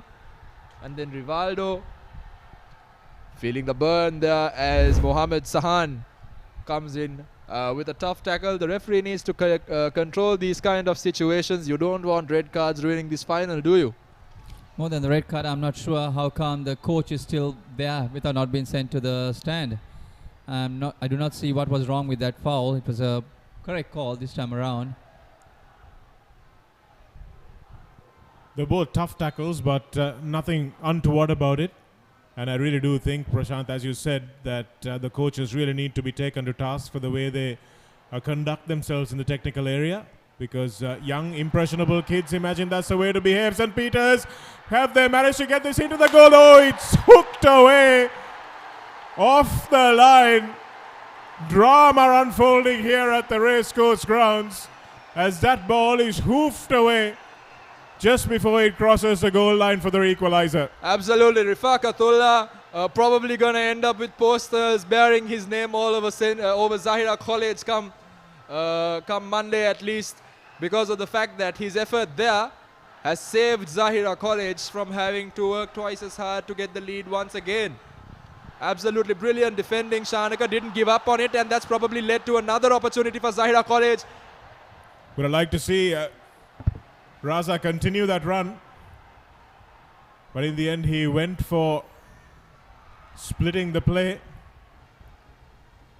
and sanity prevails now as the ball goes out into touch. Here it is. That's should probably have done a little bit better with that chip, but Shakir did well to get out there and get some part of his body on the ball, allowed the ball to hold up just long enough for Rifaqatullah to just hook it away and breathe a huge sigh of relief. But coming back to the coaches, Prashant, really need to be instructed by not just the spectators, not just by the media, but by the officials of the school, the principals and whoever's in charge, that hey, it doesn't matter what the result is, doesn't matter how unjust you feel things are, but you're in charge of kids here, you need to behave.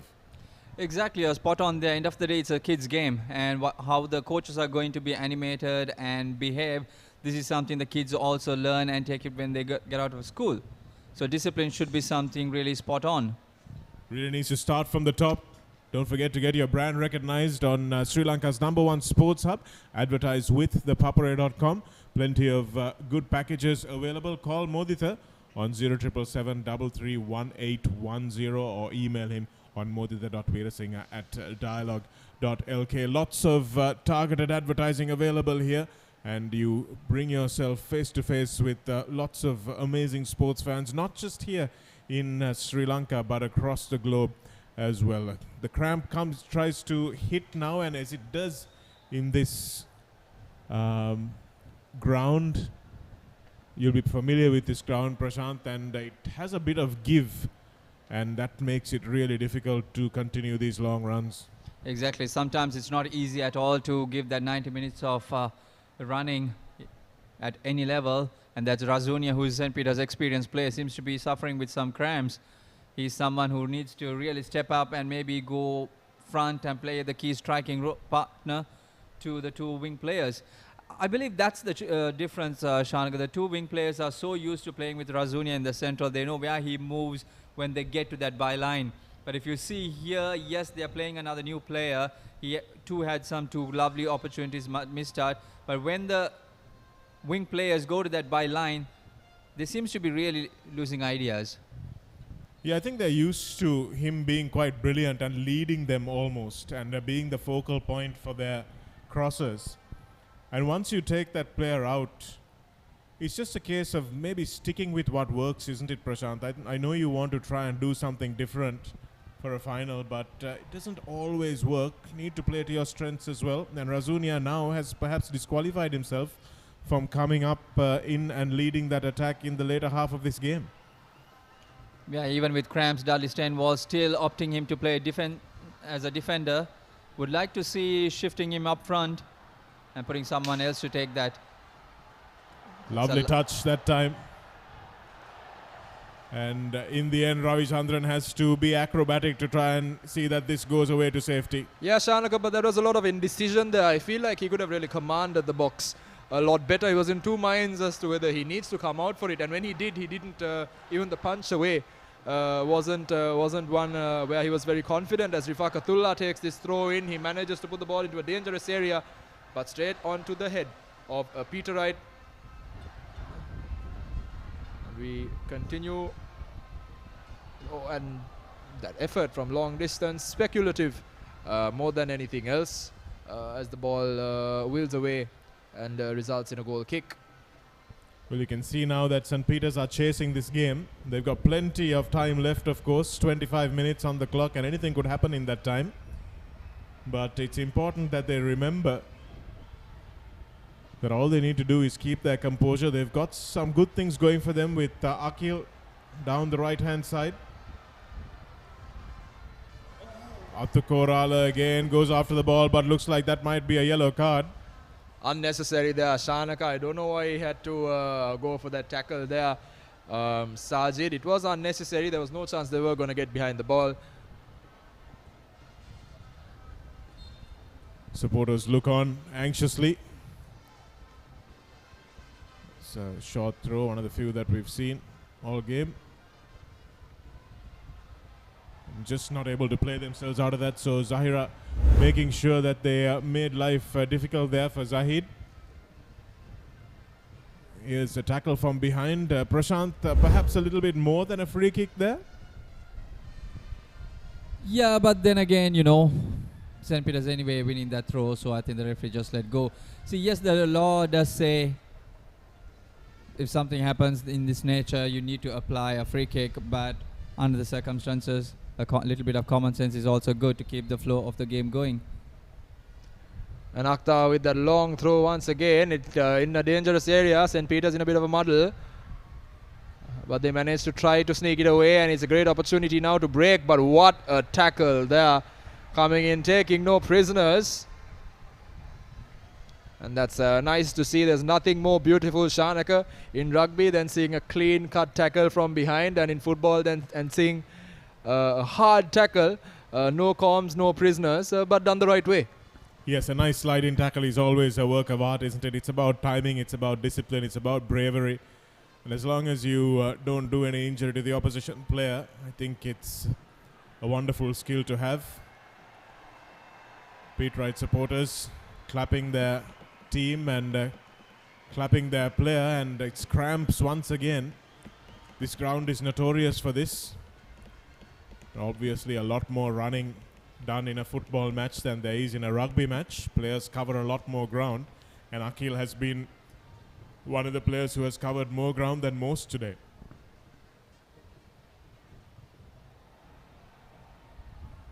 Nice ball across the face of the penalty area. A little bit of space on the outside, and Shakir does well enough. Scuffed that shot, tried to lob it over the goalkeeper, but Shakir on the 6-meter line was confident. Yeah, indeed, it's a nice try. Tried to chip the ball away, but he couldn't beat the goalkeeper. And we do see more players catching the cramp right now. 70 minutes of football, they have given everything on this final. And also, Shanaka should say what a great atmosphere. I've refed many games here in club level, but I've never seen atmosphere like this when Zahira College or Peters or Hamidia plays these big finals. Yes, it really is a wonderful atmosphere. It's great to see this top tier of the Racecourse International Stadium filled to capacity. It's not often that happens, and when it does, it really is a wonderful stadium. first substitution being made for St. Peter's. We have Benial Premanandan coming on. And we will have Hussain who comes off. Yeah, let's see what Benial Premanandan can add to the dynamic that the Peterites are currently within, especially given the fact that they are greatly limited. They are greatly limited by the defensive strategies that Zahira are currently putting in place, particularly if you look at it, Prashant, Zahira narrowing the channels and really playing down the middle of the park, you know, using these short passes, pushing the Peterites out wide. And by the looks of it, Benial is going to move, he's a number 3, so he's going to move all the way to the back of the pitch, which might suggest that Shabir Razunia, who we've been talking about quite a lot, he's going to move up the pitch at long last. I think, yeah, it's a must-needed change right at under circumstances of the game right now. Razunia is a star player for them, and he's the key player, and they do rely a lot on him, and especially the winning goal that he scored against St. Joseph's. That was world-class, you could say, the first touch and the conversion. And his experience is much required right now to find that equalizer. And it's 70 minutes on the clock, and Dudley Steinwall really need to make that gamble call right now before it's way too late. And that being said, I'm not sure how much of fuel Razunia has in him, putting all the hard work as a defender. Yeah, I feel that at a certain point that Razunia is relied on too heavily as the ball is hoiked over, and Zahira very nearly taking advantage of that one. But don't forget to visit our YouTube channel, ThePapare, for replays, highlights and more. If you want to log in directly, you can just go on www.youtube.com/ThePapare official, your home for sports replays.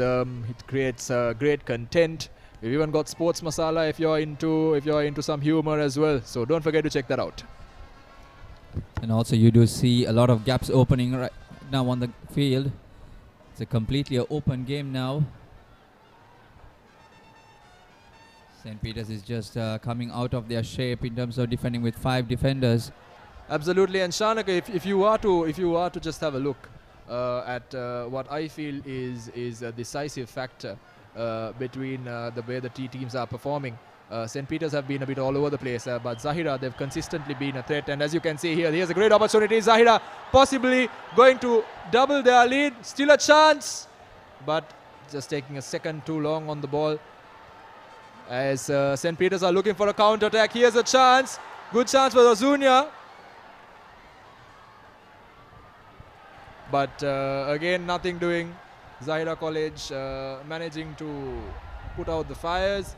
And again, Shanaka, this goes back to what I was trying to say. Zahira College, if you look at it, they are maintaining their shape, their formation absolutely wonderfully. While St. Peter's are more reactive than proactive in the way they are playing. And it's very clear to see, with that in mind, how the game has panned out and how Zahira has continued to dominate and really dictate the tempo of the game. Yes, they're leaving a lot of space for their players to run into, Zahira, but St. Peter's are guilty of maybe being a little too erratic and not having a clear plan as to how they want to breach this Zahirian defense. Good tackle that time by Rifaqatullah earlier on to deprive Razunia. But again, if you look at that midfield, Prashant, you can throw a handkerchief over about 5 or 6 Peterite players there. They're all really bunched up. Yeah, definitely. Their legs have gone. I think Steinwall need to really put in another 2 new midfielders to just run up and down to find something. Here we see the defender pulling out. More cramps for him. And this is good sportsmanship that you could say from Zahira. He had the chance to take the ball, but noticing the player is limping with cramp, he just stopped. That's good to see, and this is something that the coaches should take it as well. When the players have such sportsmanship, why you be aggressive? Yes, that was good work by Sajid there. And yes, you're absolutely right, Prashant, because it's good to see the spirit maintained on the pitch, even though it's not the same off the pitch. And as custom would dictate, St. Peter's would now give the ball back to Zahira, because they had it when it was put out for their player to be tended. Remember an incident way back in the day, I think it was maybe in the early mid-90s, Prashant, when Wanko Kanu had just arrived into England and this happened, and he took the ball back and scored, and players were up in arms. It's the breach of protocol. I was a very, very young boy at that time, Shanaka, for my memory. Shanaka, what year was that again? Probably before you were born, Deshan. Yeah, probably. About 97, 98 perhaps? Yeah, I was... I don't think I knew how... I don't think I knew how to turn on TV at that point. Akil now, who's been the most dangerous player for St. Peter's, but unfortunately his cross comes to no avail. Hints of a handball there, but the referee allowing things to go on. This is better from St. Peter's, starting to build things up, looking for Akil on that far side. Here he is now, but needs a little bit of support. Someone doubling around him on that right flank. He's forced to come in field. And again, that was a very legitimate, very effective challenge there by Zahira. Again, it was essentially a 3-on-1 situation. Again, contributed to by the fact that they are maintaining their shape so well. Yes, and if you look at Akil, he's got nobody outflanking him on that right side. He's got no options to maybe play the ball down that right-hand touchline. Yeah. All he has to do is come back in field, and there's really nothing happening for him. Here he is now, but with 4 defenders ahead of him. That's a better ball. Lucky that time that it got to Arif, and here's a play. Oh! What a miss there by St. Peter's College. You can't be missing chances like that. You should be heading in the direction of the goal. You shouldn't be heading away from it. You're not going to see another chance. Zahira did get that chance. They converted. St. Peter's with 14 minutes left. They were given an opportunity on a platter. As we have a look at that once again. Here you are. Cross comes in. Not too much pace on it. It's a bit of a hoik. But he has a brilliant opportunity. He absolutely mistimes his jump. Exactly. What a miss by Zaid. St. Peter's would have been really happy to see first the ball going to Razunia and then for him to make that cross. And if Zaid managed to convert that, the last 15 minutes would have been very interesting. And that being said, here Zahira misses a golden opportunity. Absolutely, Zahira with a great chance there. He, if he had the composure, he could have just, dinked it over the keeper. But he didn't seem to make the right connection. Was in two minds whether to go for power or whether to just dink it over, and kind of catches it on his shin there, closer to a conversion than a goal. But St. Peter's let Zahira off with a big one there, Shanaka. You're not going to get chances like that, especially with only about 13 minutes left. Yes, it was a great ball. All he had to do was run onto it and smash it in the direction of the goal. As you said, he just didn't time it at all well. Mistimed the jump completely. Here's some good play from Zahira once again, who had an opportunity almost immediately on the other side of the field. But just a little chip not coming. It's always difficult to chip on the volley. But might have done a little bit better with that. Here it is again. Absolutely, as Akib continues to orchestrate things now from the middle of the park. Yes, that change has really paid dividends for them, hasn't it, Deshan? Because there's been a lot happening and Akib has been central to them. He hasn't held on to the ball much, but has distributed well, and they've gotten back well as well. Also, absolutely, he's been far more effective from the middle of the park than he has been in his forward position as a striker. Again, St. Peter's not able to really figure out a way to penetrate that absolutely flat Zahira back line. Razunia asking for a call, but not sure which one it was, because that ball was put forward by a Peterite player. Absolutely, what you can see there on Shabir's face is a bit of frustration as well. He's not got the service he's wanted. He pulled up with a bit of cramp, and then the result is going in the opposite direction. Of course, these things do contribute to to how you feel, especially given the environment and the atmosphere.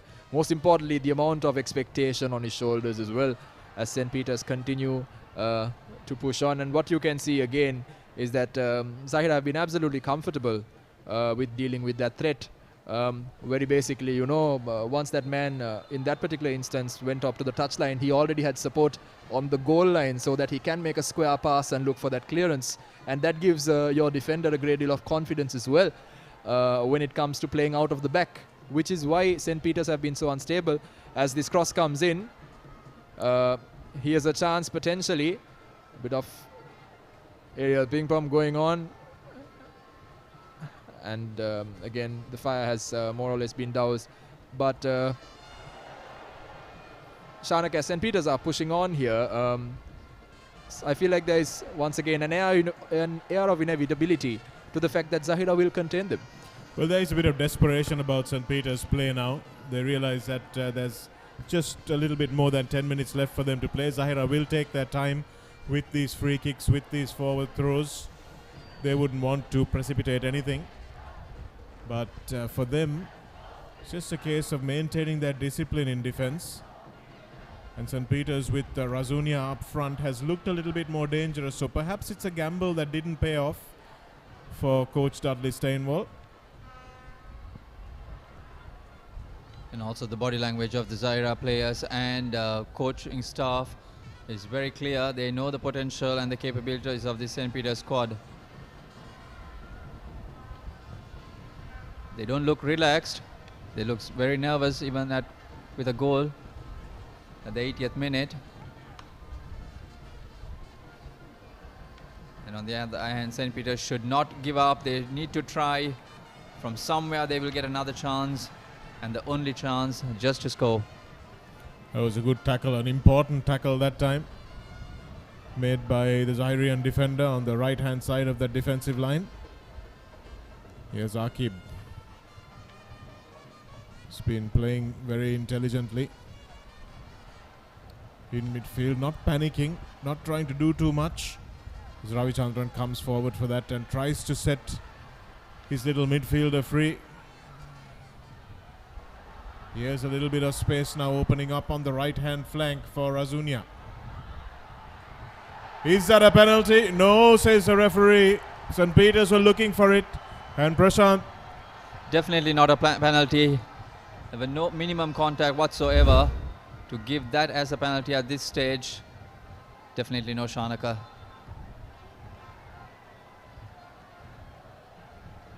That's a very good tackle by the defender, just coming across. And that's completely legal. Absolutely, I think Ruskan, they are more out of desperation than anything else. I think Shanaka, you are an Arsenal fan, so once in a while when Arsenal are struggling, Samir Nasri used to put on a bit of a show and try to win a penalty. I think this was a similar episode. Well, that's why we sent him to Manchester City, Deshan. But you can see these players just gulping in the rehydration. They're absolutely drenched in sweat. The weather report said 75% humidity. I would think that's more like a 95% at the moment. Even though the sun has gone down, and thank goodness for that, this humidity is really sapping these players, and you can see they can barely muster up the energy for a run. And with just 8 minutes left, these are essentially do or die minutes. A mistake committed over the next 2 to 3 minutes even potentially will not leave you with enough time to correct it. Similarly, if you pull off a piece of brilliance and you manage to nick another goal, it's extremely unlikely that the opposition has enough time to recover both from the shock and then kind of move forward to actually recover within the game as well. So the next 5 minutes the next 3 minutes in particular, up until we hit the 85-86 minute mark, I think these teams need to really worry about psychologically how they feel, because moving into the last 5 minutes of the game, you're going to kind of throw the kitchen sink at it. Especially if you're trailing, you're going to be a bit more desperate. You're not really think of constructive football.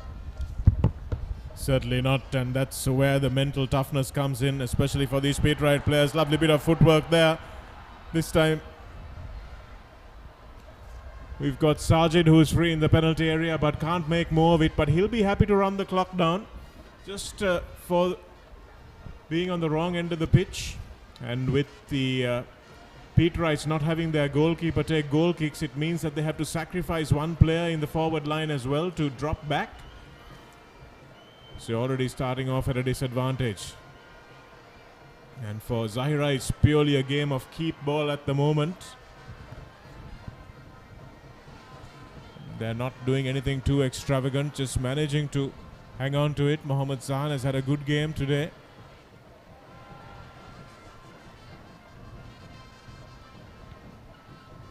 St. Peter's trying to wrestle that ball away, but in the end, they can watch it go into touch.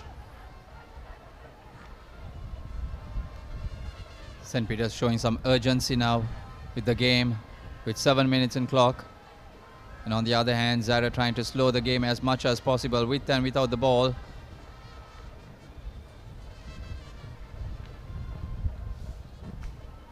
So minutes ticking away now for St. Peter's chances in this ThePapare Football Championship. Rifaqatullah.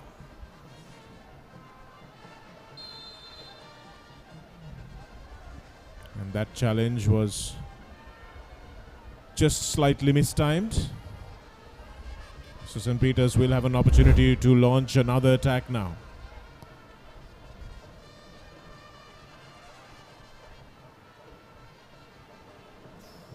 That was late. Studs up again. Lucky perhaps not to be more than just a free kick. Does well that time, does Raza, the goal scorer. Some of the players are really losing their nerves. The last few minutes, they just want to make sure they pull in the correct tackle. It's good positioning by the Zahira defensive line. They're still playing quite high, Prashant, knowing that that ball over the top is probably the most dangerous option that St. Peter's have. So they're playing a really high line. Correctly said, Shanaka. That's a gamble that they are taking, and if they do miscalculate one opportunity and that goes to Razunia, he's someone who will definitely bury that.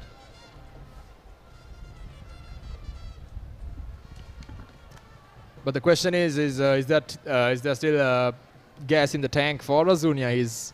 He seems absolutely drained, and the current context of the game seems to be getting to him as well, as St. Peter's slowly, as the clock ticks, are seeming to be losing hope bit by bit. But there's just one goal in it. One moment of magic, one mistake can absolutely turn the game around and potentially throw in the possibility of going to penalties as well moving forward. So I mean, there's no reason they should be anything but optimistic. I don't think they really have too much of an option apart from that either. Well, they've done it once before, haven't they, Deshan? They've scored that last-minute winner in the 89th minute. So they'll know that the game is not over till it's over. And Razunia was the man who got that with a beautiful strike even in the 90th minute. So even if his legs have given up, he will find the adrenaline to make this score. As we wait for Zahira to make their substitution. Ruskan coming on, and coming off will be Sahil Ahmed, who has had a solid game in midfield, but Ruskan will be entrusted with just running around and making sure he gets on the end of almost every ball. Bicycle kick doesn't connect. Rifaqatullah in midfield. Oh, that's a good strike. Well saved in the end by Ravichandran. Beautiful strike, dipping into the low corner, but it was a good height for Ravichandran in the end. Absolutely, and he made that shot out of nowhere, Shanaka. He was not even facing the goal the right way, but adapted perfectly to the circumstances. That ball just crossed the line and should be a throw in, but here we go. Just having another look at that one. Good footwork there. He takes it, turns his body halfway, and lets fly. It's going towards destined for the bottom corner, but Ravichandran showing he's up to it and alert. It's not easy when you haven't been tested consistently and something flies goalwards. And you have to be agile enough to kind of make the jump. So he showed that he's more than capable of doing that, Ravichandran. Yes, he's clearly in there for his shot-stopping skills. His distribution hasn't been the best, but again, St. Peter's not getting on the end of balls that they desperately need to connect with. They managed to float some dangerous-looking balls into the area, but not to anyone in particular. And that seems to be the problem that St. Peter's have had. They've not been outplayed this game necessarily. Maybe they have been the second best in the match, but they've not been outplayed. But what we've seen clearly is that when it comes to cutting edge and the finished product, even though Zahira have not been perfect, they've been far closer to delivering that finished product than St. Peter's have. Yes, they played more cohesive football. And that's what's important in that full 90 minutes, isn't it? Because you can manufacture a goal from a moment of brilliance.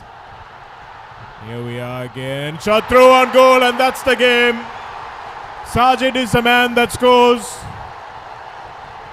And in the 90th minute, Zahira get what they deserve.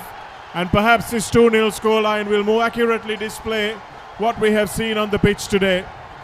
St. Peter's have been, maybe at 6s and 7s will be too harsh a statement, but they certainly have been the second best team on the park. Definitely, and there'll be a huge party in Maradana at Zahira. They'll be winning this championship after a long, long time. And with just seconds left on the clock for normal time, that man right there, Sajid, he's been an absolute thorn in the side of St. Peter's this whole evening, Shanaka. Him and his partner in crime, the number 4 Akhtar, have been going down that left flank throughout. And it seemed like it was a matter of time until an opportunity presents itself to them. And when it has, he's made no mistake and has shown absolute composure in the finish. Yes, and I think they were missing Atakorala in defence that time. St. Peter's Vashikaran has come on in the 19 jersey, and he was no match for Sajid in terms of pace.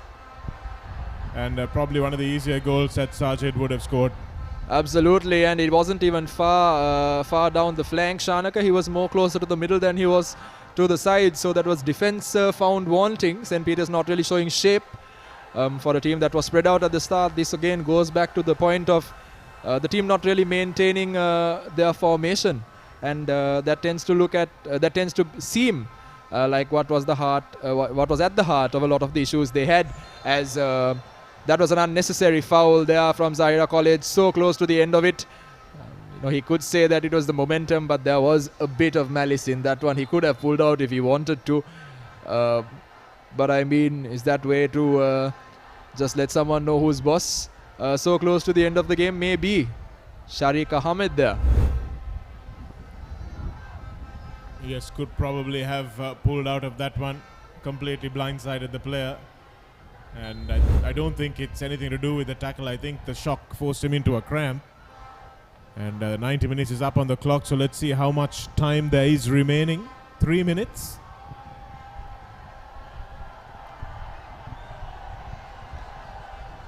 We're just waiting for confirmation on the amount of time left, and that is an offside. So St. Peter's don't really get the benefit of the doubt with that shot either.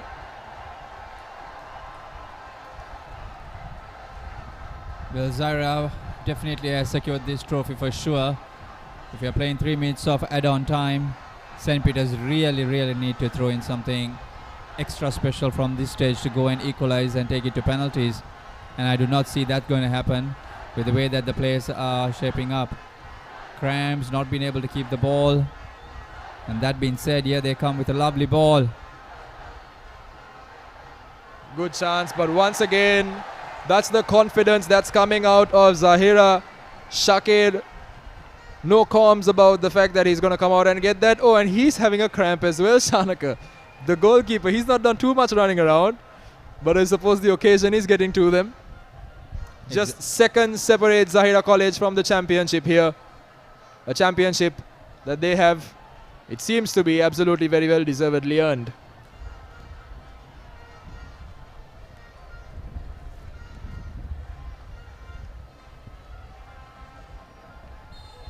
And that's it for the ThePapare Football Championships 2019. Zahira College emerging champions at what has been an absolutely tough, long-drawn tournament. Deserved champions maybe St. Peter's might beg to differ, but if there is something that we can be certain of is that tonight, on the night of the final, they have definitely been the better, more deserving team. Zahira College, coined the kings of football, are back at the pinnacle, winning what is Sri Lanka's most prestigious schoolboy football championship. Was it a deserved win? Shanaka, Prashant, what are your opinions? Well, we did witness a great game of football today. Zahira dominating from front, and yes, of course, St. Peter's did have their moment. If only they would have been able to convert those chances in the first half, it would have been a completely different story.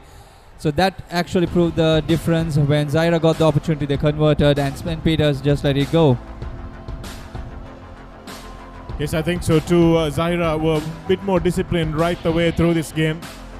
They played the entire 90 minutes, and St. Peter's perhaps relied a little bit more on individual players, and that didn't quite work out for them. In the end, fitness also showed, because St. Joseph's really ran St. Peter's down to the wire. They would have left quite a bit on the park in that game as well, whereas Zahira had a slightly easier victory over St. Patrick's, but perhaps they were not physically as stretched in the final quarter of the game, which is where the goals came. We talked about the fact that this big ground could result in games later on, and with St. Peter's tiring with the pressing early on, we talked about that in the first half, and that's how it panned out in the end. So 2-0, Zahira winning comfortably in the end against St. Peter's, and I don't think there can be any complaints about the result on the night. Of course, that doesn't always do justice to which team was better throughout the season.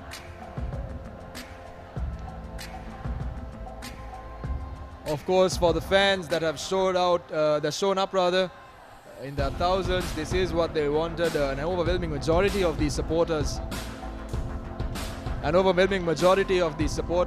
Zahira fans, and they've absolutely made that clear.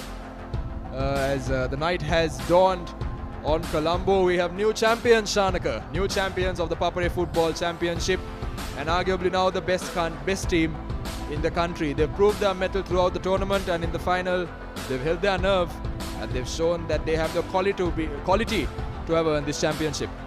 They've got the silverware and the bragging rights as well, and it's been a while coming for Zahira. They have been very good in their football for a long time, but in terms of actually winning silverware, this is something that they will cherish. The highlights of the first half, Ravichandran up to that, the second half rather, Ravichandran up to that. And that was a lovely ball through to Arif. This was actually the first half. And Shakir positioned himself well all night. It's a lovely run this time from Ishan on the far side, but again, just not able to find his striker. And here was the best chance of the half for Zahira. Mohammad Zahan, who let fly. Here's a lovely dink through for Arif again, who decided to go across the goalkeeper, where he could probably have taken a left foot strike after rounding him.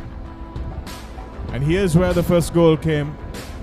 Long pass, the long throw in, and off the head of Gomez. It was Raza that scored a grateful knock into the goal. And Shakir again up to the task when he was tested. Ravichandran did well there again. And this is where St. Peter's desperately needed to score. Lovely ball from Rozunia, and in the end, unfortunately, it was Akil who just couldn't get on the end of that. That was the chance immediately afterwards for Zahira, just couldn't chip it over the top. And this is where they managed to test Ravichandran once again. That ball dipping into the bottom corner. And that's a lovely ball through by Sharik Ahmed, who found Sajid with an open goal at his mercy, and that was the winner. If anybody was in doubt at 1-0, Sajid put it beyond any doubt in the 90th minute, and now we see the crowds converging on the presentation area where the ThePapare Football Championship Trophy for 2019 will be awarded to Zahira College.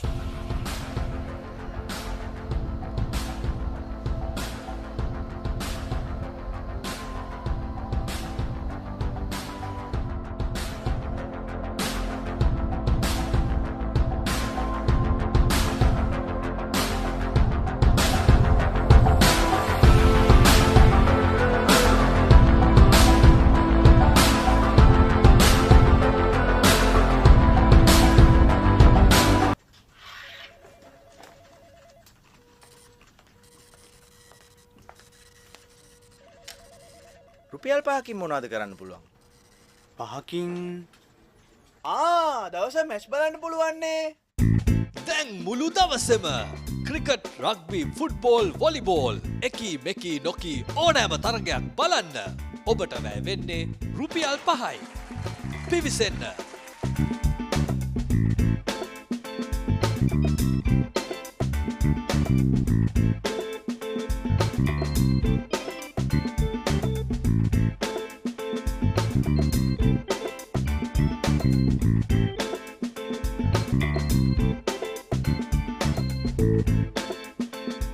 Match බලන්න subscribe කරන්න. There is nothing quite like the Six Nations, where emotion flows, pride bursts, and talent soars. Wow, absolute wow. Get caught up in the tournament that stops the nations. You cannot take your eyes off this game for a moment. It's a fairy tale finish. Watch Six Nations on Rugby Pass TV.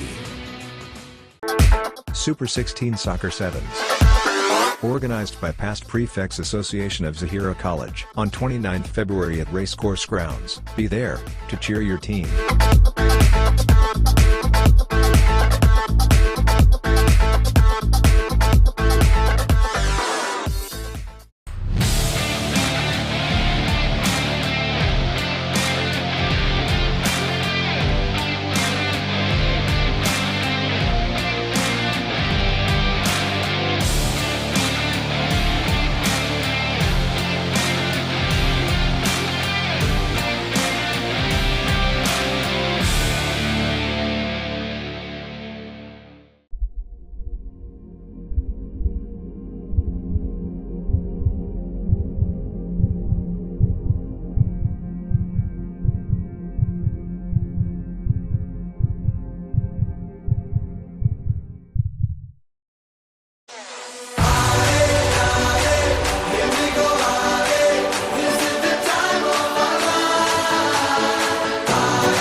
The Bumba Brigade comes marching. The Joe's Army is geared and ready. The age-old rivalry comes alive again for the 86th time. March Madness 2020. St. Joseph's versus St. Peter's. The 86th Battle of the Saints. On the 6th and 7th of March from 9 a.m. onwards, live on Dialogue Television, Dialogue My TV, and ThePapare.com. The Six Nations, where emotion flows, pride bursts, and talent soars. Wow, absolute wow. Watch Six Nations on Rugby Pass TV. අපි කමිටුවක් පත් කරනවා. ඒ කමිටුවේ ප්‍රතිඵල ඔබතුමාලාට ළඟදිම ලැබෙන්න සලස්වනවා. තා මොනවාරි ප්‍රශ්න තියෙනවද? රුපියල් 5කින් මොනවද කරන්න පුළුවන්?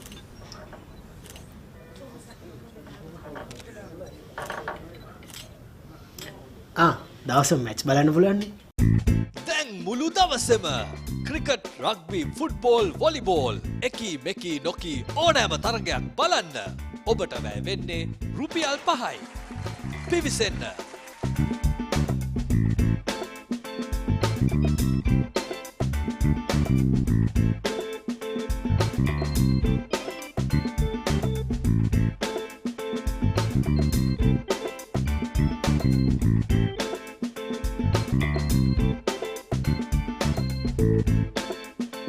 මැච් බලන්න සබස්ක්‍රයිබ් කරන්න.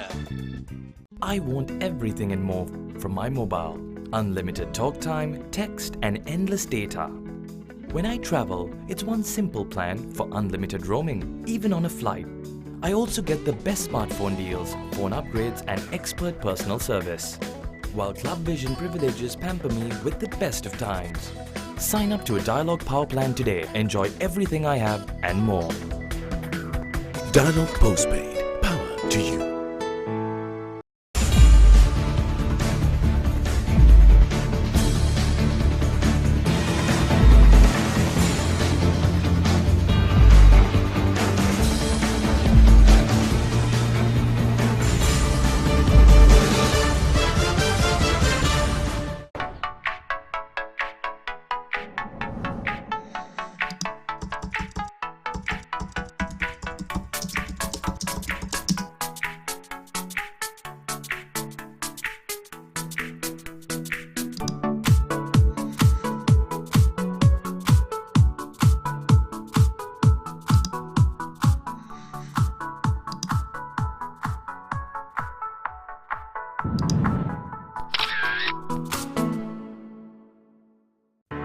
There is nothing quite like the Six Nations, where emotion flows, pride bursts, and talent soars. Wow, absolute wow.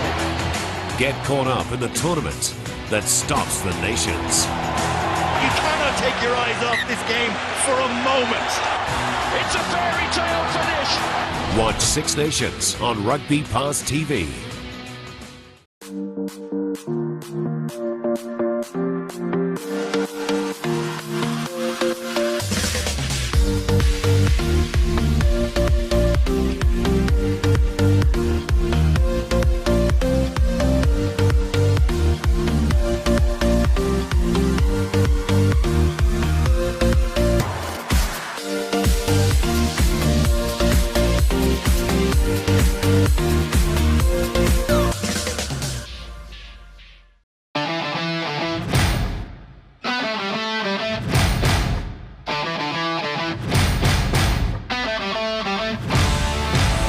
Tradition that dates back over a century.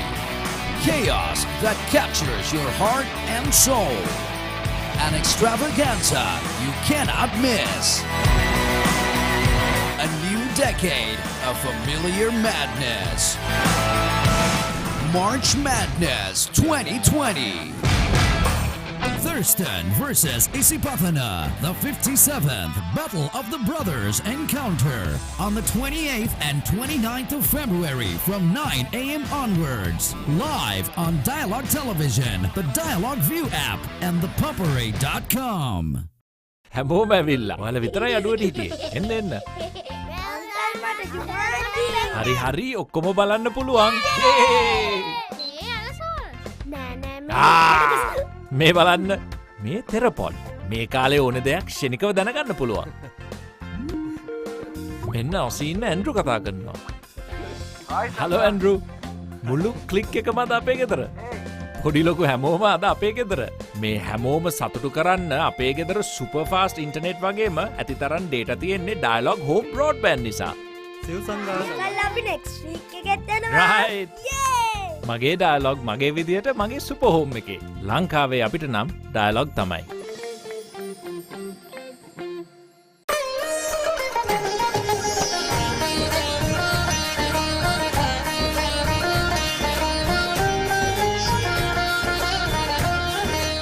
உங்கள் கிராமத்தில், உங்கள் நகரில், உங்கள் பிரதேசத்தில் உள்ள வீரர்கள் திறமையானவர்களா? அவளின் திறமைகளை நீங்கள் அறிந்து கொள்ள வேண்டுமா? தமிழ் பேசும் உங்களின் திறமைகளை உலகறியச் செய்யும் உங்களுக்கான YouTube channel www.youtube.com/ThePapare Tamil.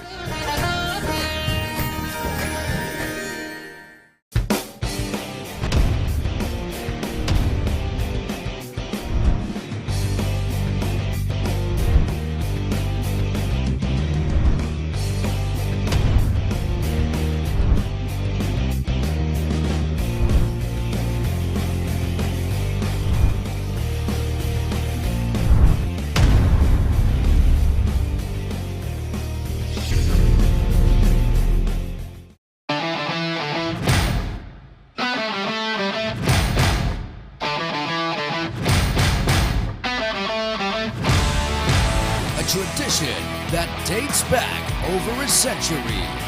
Chaos that captures your heart and soul. An extravaganza you cannot miss. A new decade of familiar madness. March Madness 2020.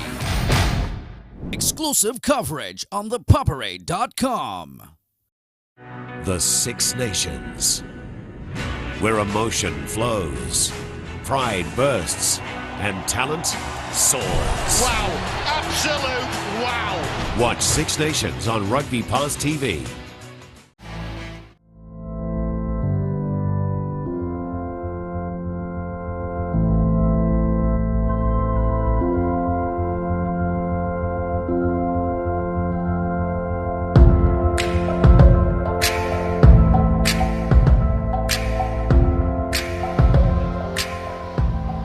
Ladies and gentlemen, after an enthralling tournament where we've seen over 150 goals scored in 48 matches, we've come to a brilliant final of the ThePapare Football Championship 2019 here at the racecourse. A warm welcome to all of you who are here at the racecourse and all of you who are joining us on Sri Lanka's #1 sports hub, www.thepapare.com, and also on Dialogue TV channel 16.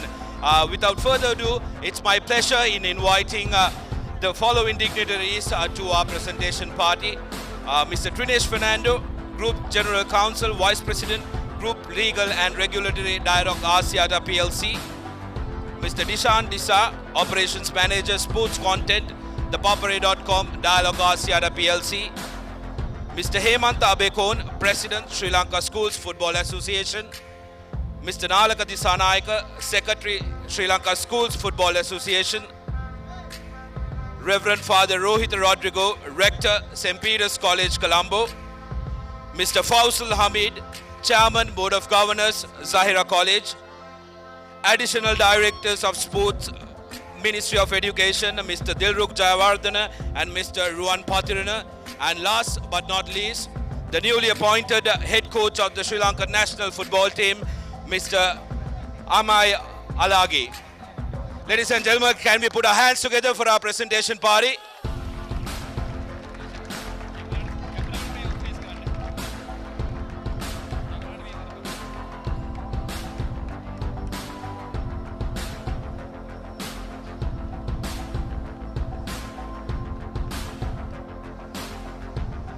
First up, to give away the medals to the referees of the final, let me cordially invite Mr. Dishan Disa of ThePapare.com to come forward. And the main referee of the evening, Mr. Sasanka Samaratunga. Please give a round of applause. Without these men, the tournament and the game would not have been possible. I'm sure all of you can do much better. Can we put our hands together for the referees? Assistant referee, Mr. Danushka Sampath.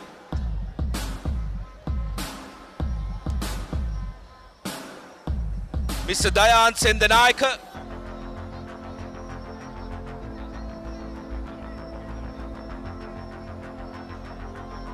The fourth official, Taranga Pushpakumara. Can we keep clapping, ladies and gentlemen? These men have done, most times they not do a very thankless job and keeping this game alive, and without the referees, we wouldn't have this game. And finally, the match commissioner of the evening, Mr. Upali Silva.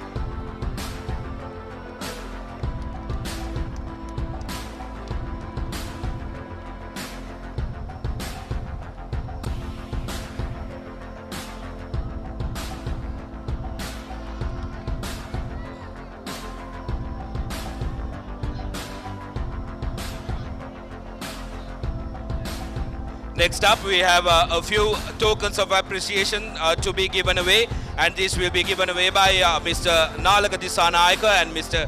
Hemanta Bekon. Gentlemen, if you can come forward. The first token of appreciation is to be handed over to Mr. Sisira Hevasinger, ground manager of Racecourse. Can we put our hands together, Mr. Sisira Hevasinger?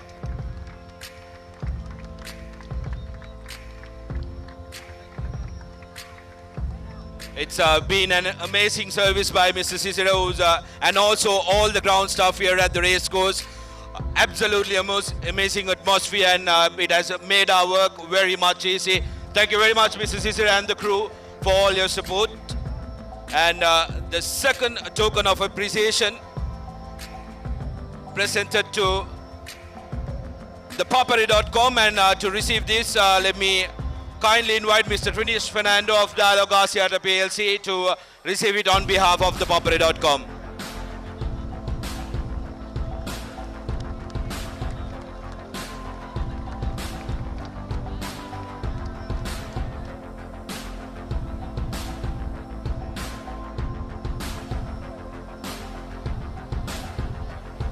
Thank you very much.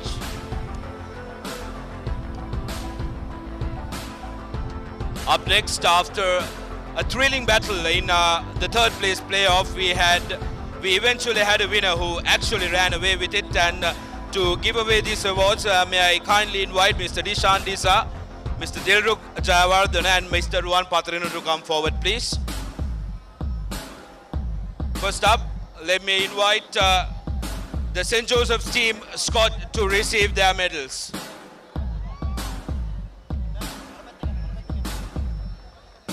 Ladies and gentlemen, St. Joseph's College.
Now to receive the third place trophy, let me kindly invite the captain of St. Joseph's College. Put your hands together. St. Joseph's third place winners of the ThePapare Football Championship 2019.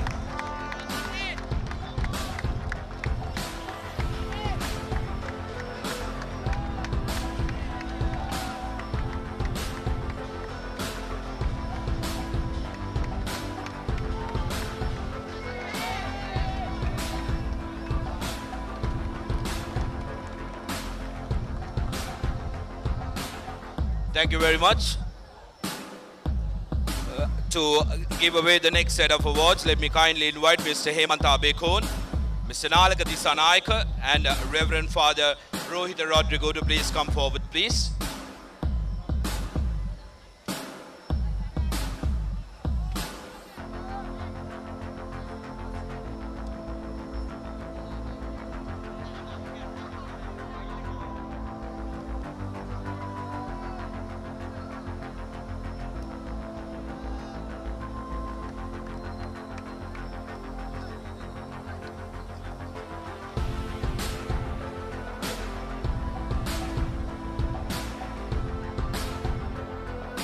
The ThePapare Football Championship 2019 was a very interesting affair. In 48 games, we had over 150 goals. But this is a very, very interesting stat. There was one team that scored 14 goals throughout the tournament. And out of these 14 goals, 8 goals of that team were scored in the last 10 minutes. I think I'm right if I call them the comeback kings, although they couldn't make a comeback. Let me now invite St. Peter's College to come and receive their runners-up medals from the distinguished guest. The squad are Ravichandran, K. Vijay Singh, M.S. Rasunia, M.N. Amakil, V. Vasikaran, O.M. Gomez, B.A. Fernando, A. Praveen, M. Amir, A. Prarendan, M. Ishan, G. Rivaldo, I. Athukorala, A. Hussein, M. Drix, A. Hussein, T. Disanaika, I. Athukorala, D. Tisarachi, and F. M. Faid, along with the coaching staff and the members of the squad.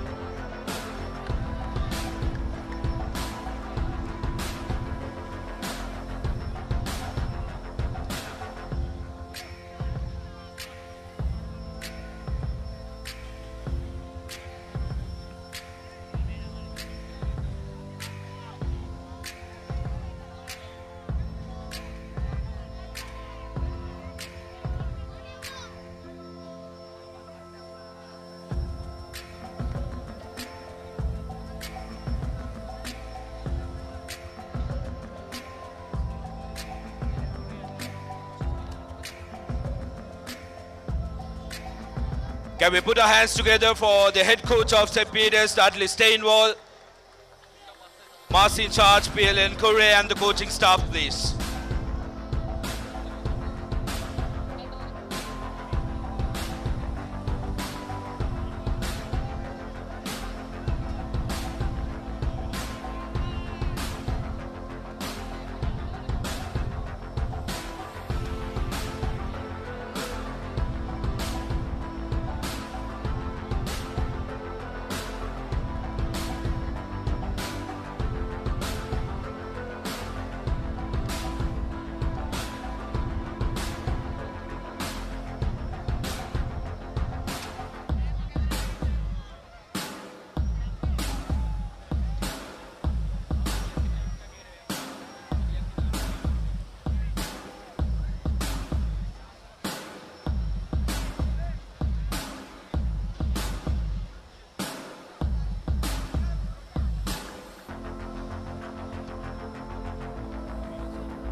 Now, let me cordially invite the skipper of St. Peter's College to receive the runners-up trophy and the certificates, please. Can we put our hands together? Runners-up of the ThePapare Football Championship 2019, St. Peter's!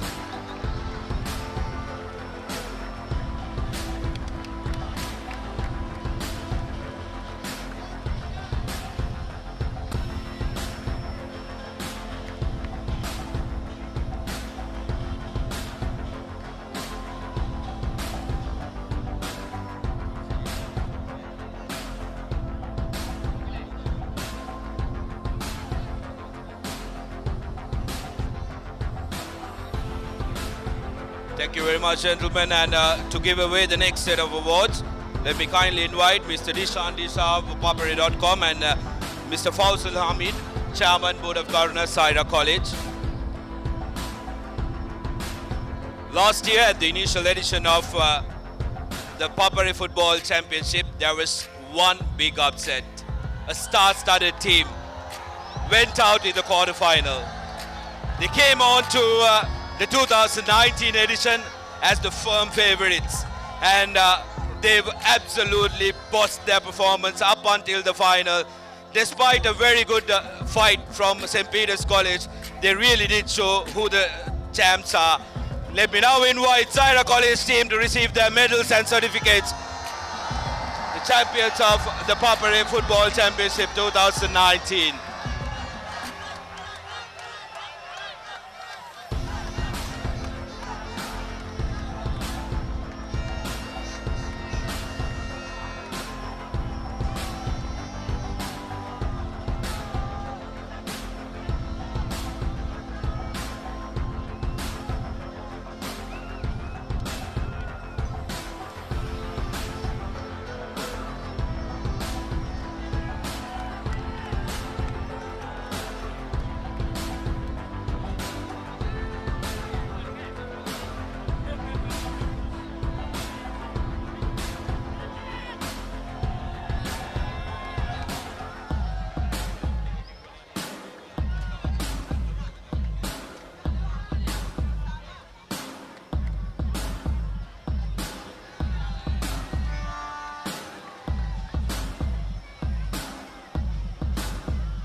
your hands together for the coaching staff of Zahira College.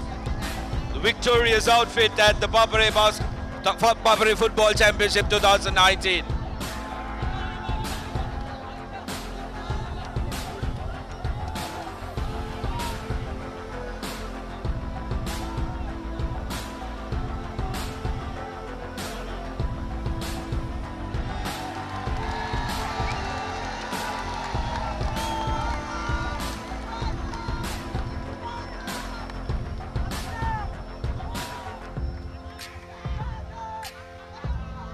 Thank you very much, gentlemen. Now we move on to a couple of individual awards. The player of the final, and to give away this award, let me kindly invite Mr. Hemant Abekon, who will give away the player of the final award. Any guesses on who the player of the final is?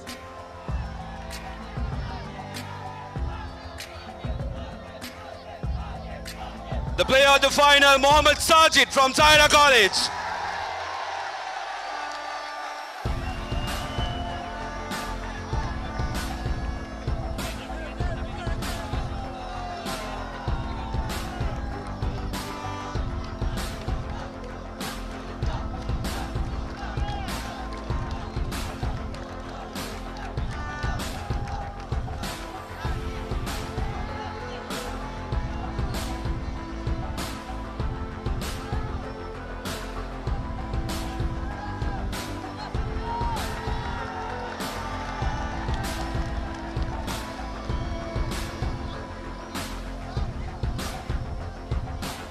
Thank you very much, Mr. Hemanta.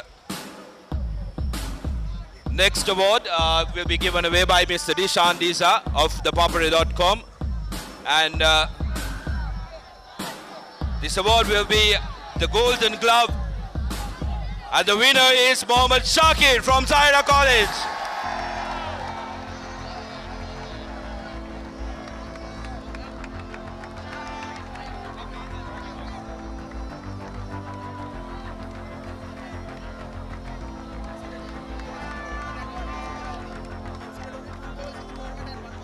A superb goalie who conceded only 2 goals in the entire tournament, one being a penalty, a spot kick as well.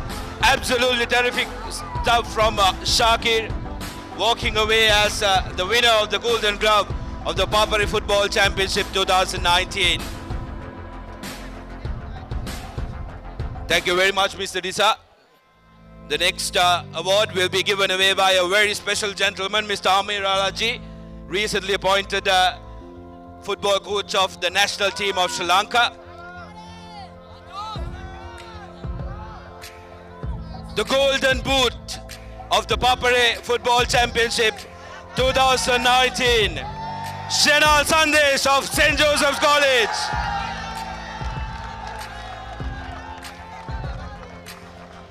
Scoring 11 goals single-handedly, bringing St. Joseph's to the semi-finals. Was terrific in playing in the final, the playoff as well. Shenal Sandesh walking away with the Golden Boot.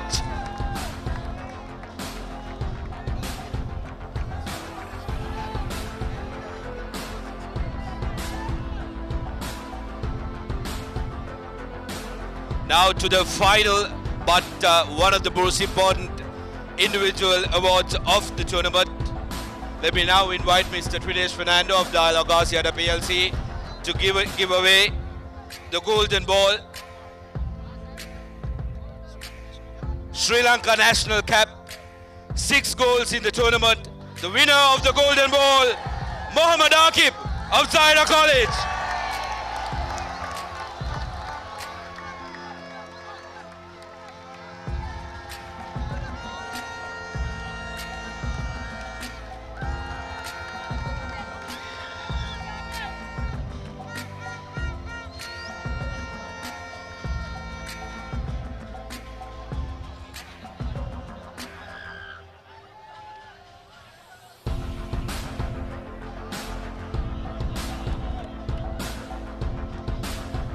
Mr. Trinesh, if you can wait to give away the next award. Ladies and gentlemen, pre-tournament favorites, absolutely dominant throughout the tournament. The champions of the ThePapare Football Championship 2019. Zahira College Varadara, put your hands together.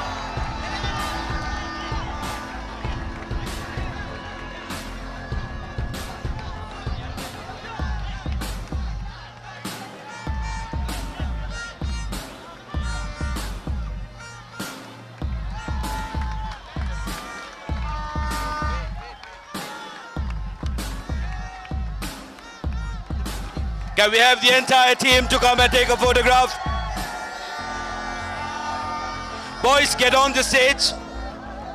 Get on the stage, boys, as we want all of you captured in the photograph. The entire squad of Zahira College alongside the coaching staff as well, if you can get on the stage for a photograph.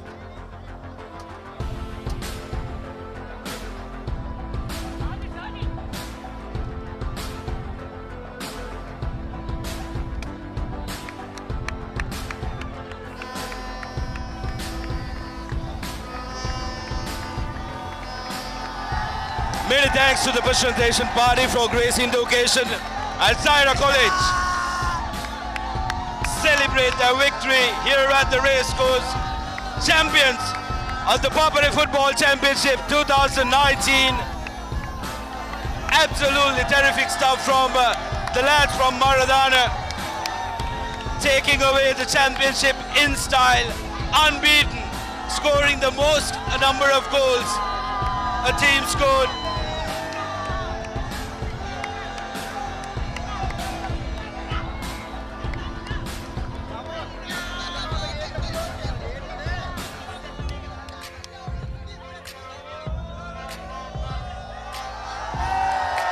With those jubilant celebrations, that's it from all of us here at the racecourse. End of another terrific ThePapare Football Championship 2019. It's been one of those events where terrific talent came out from the school's arena. Thank you so much for being part, and from all of us here at the racecourse, it's good night.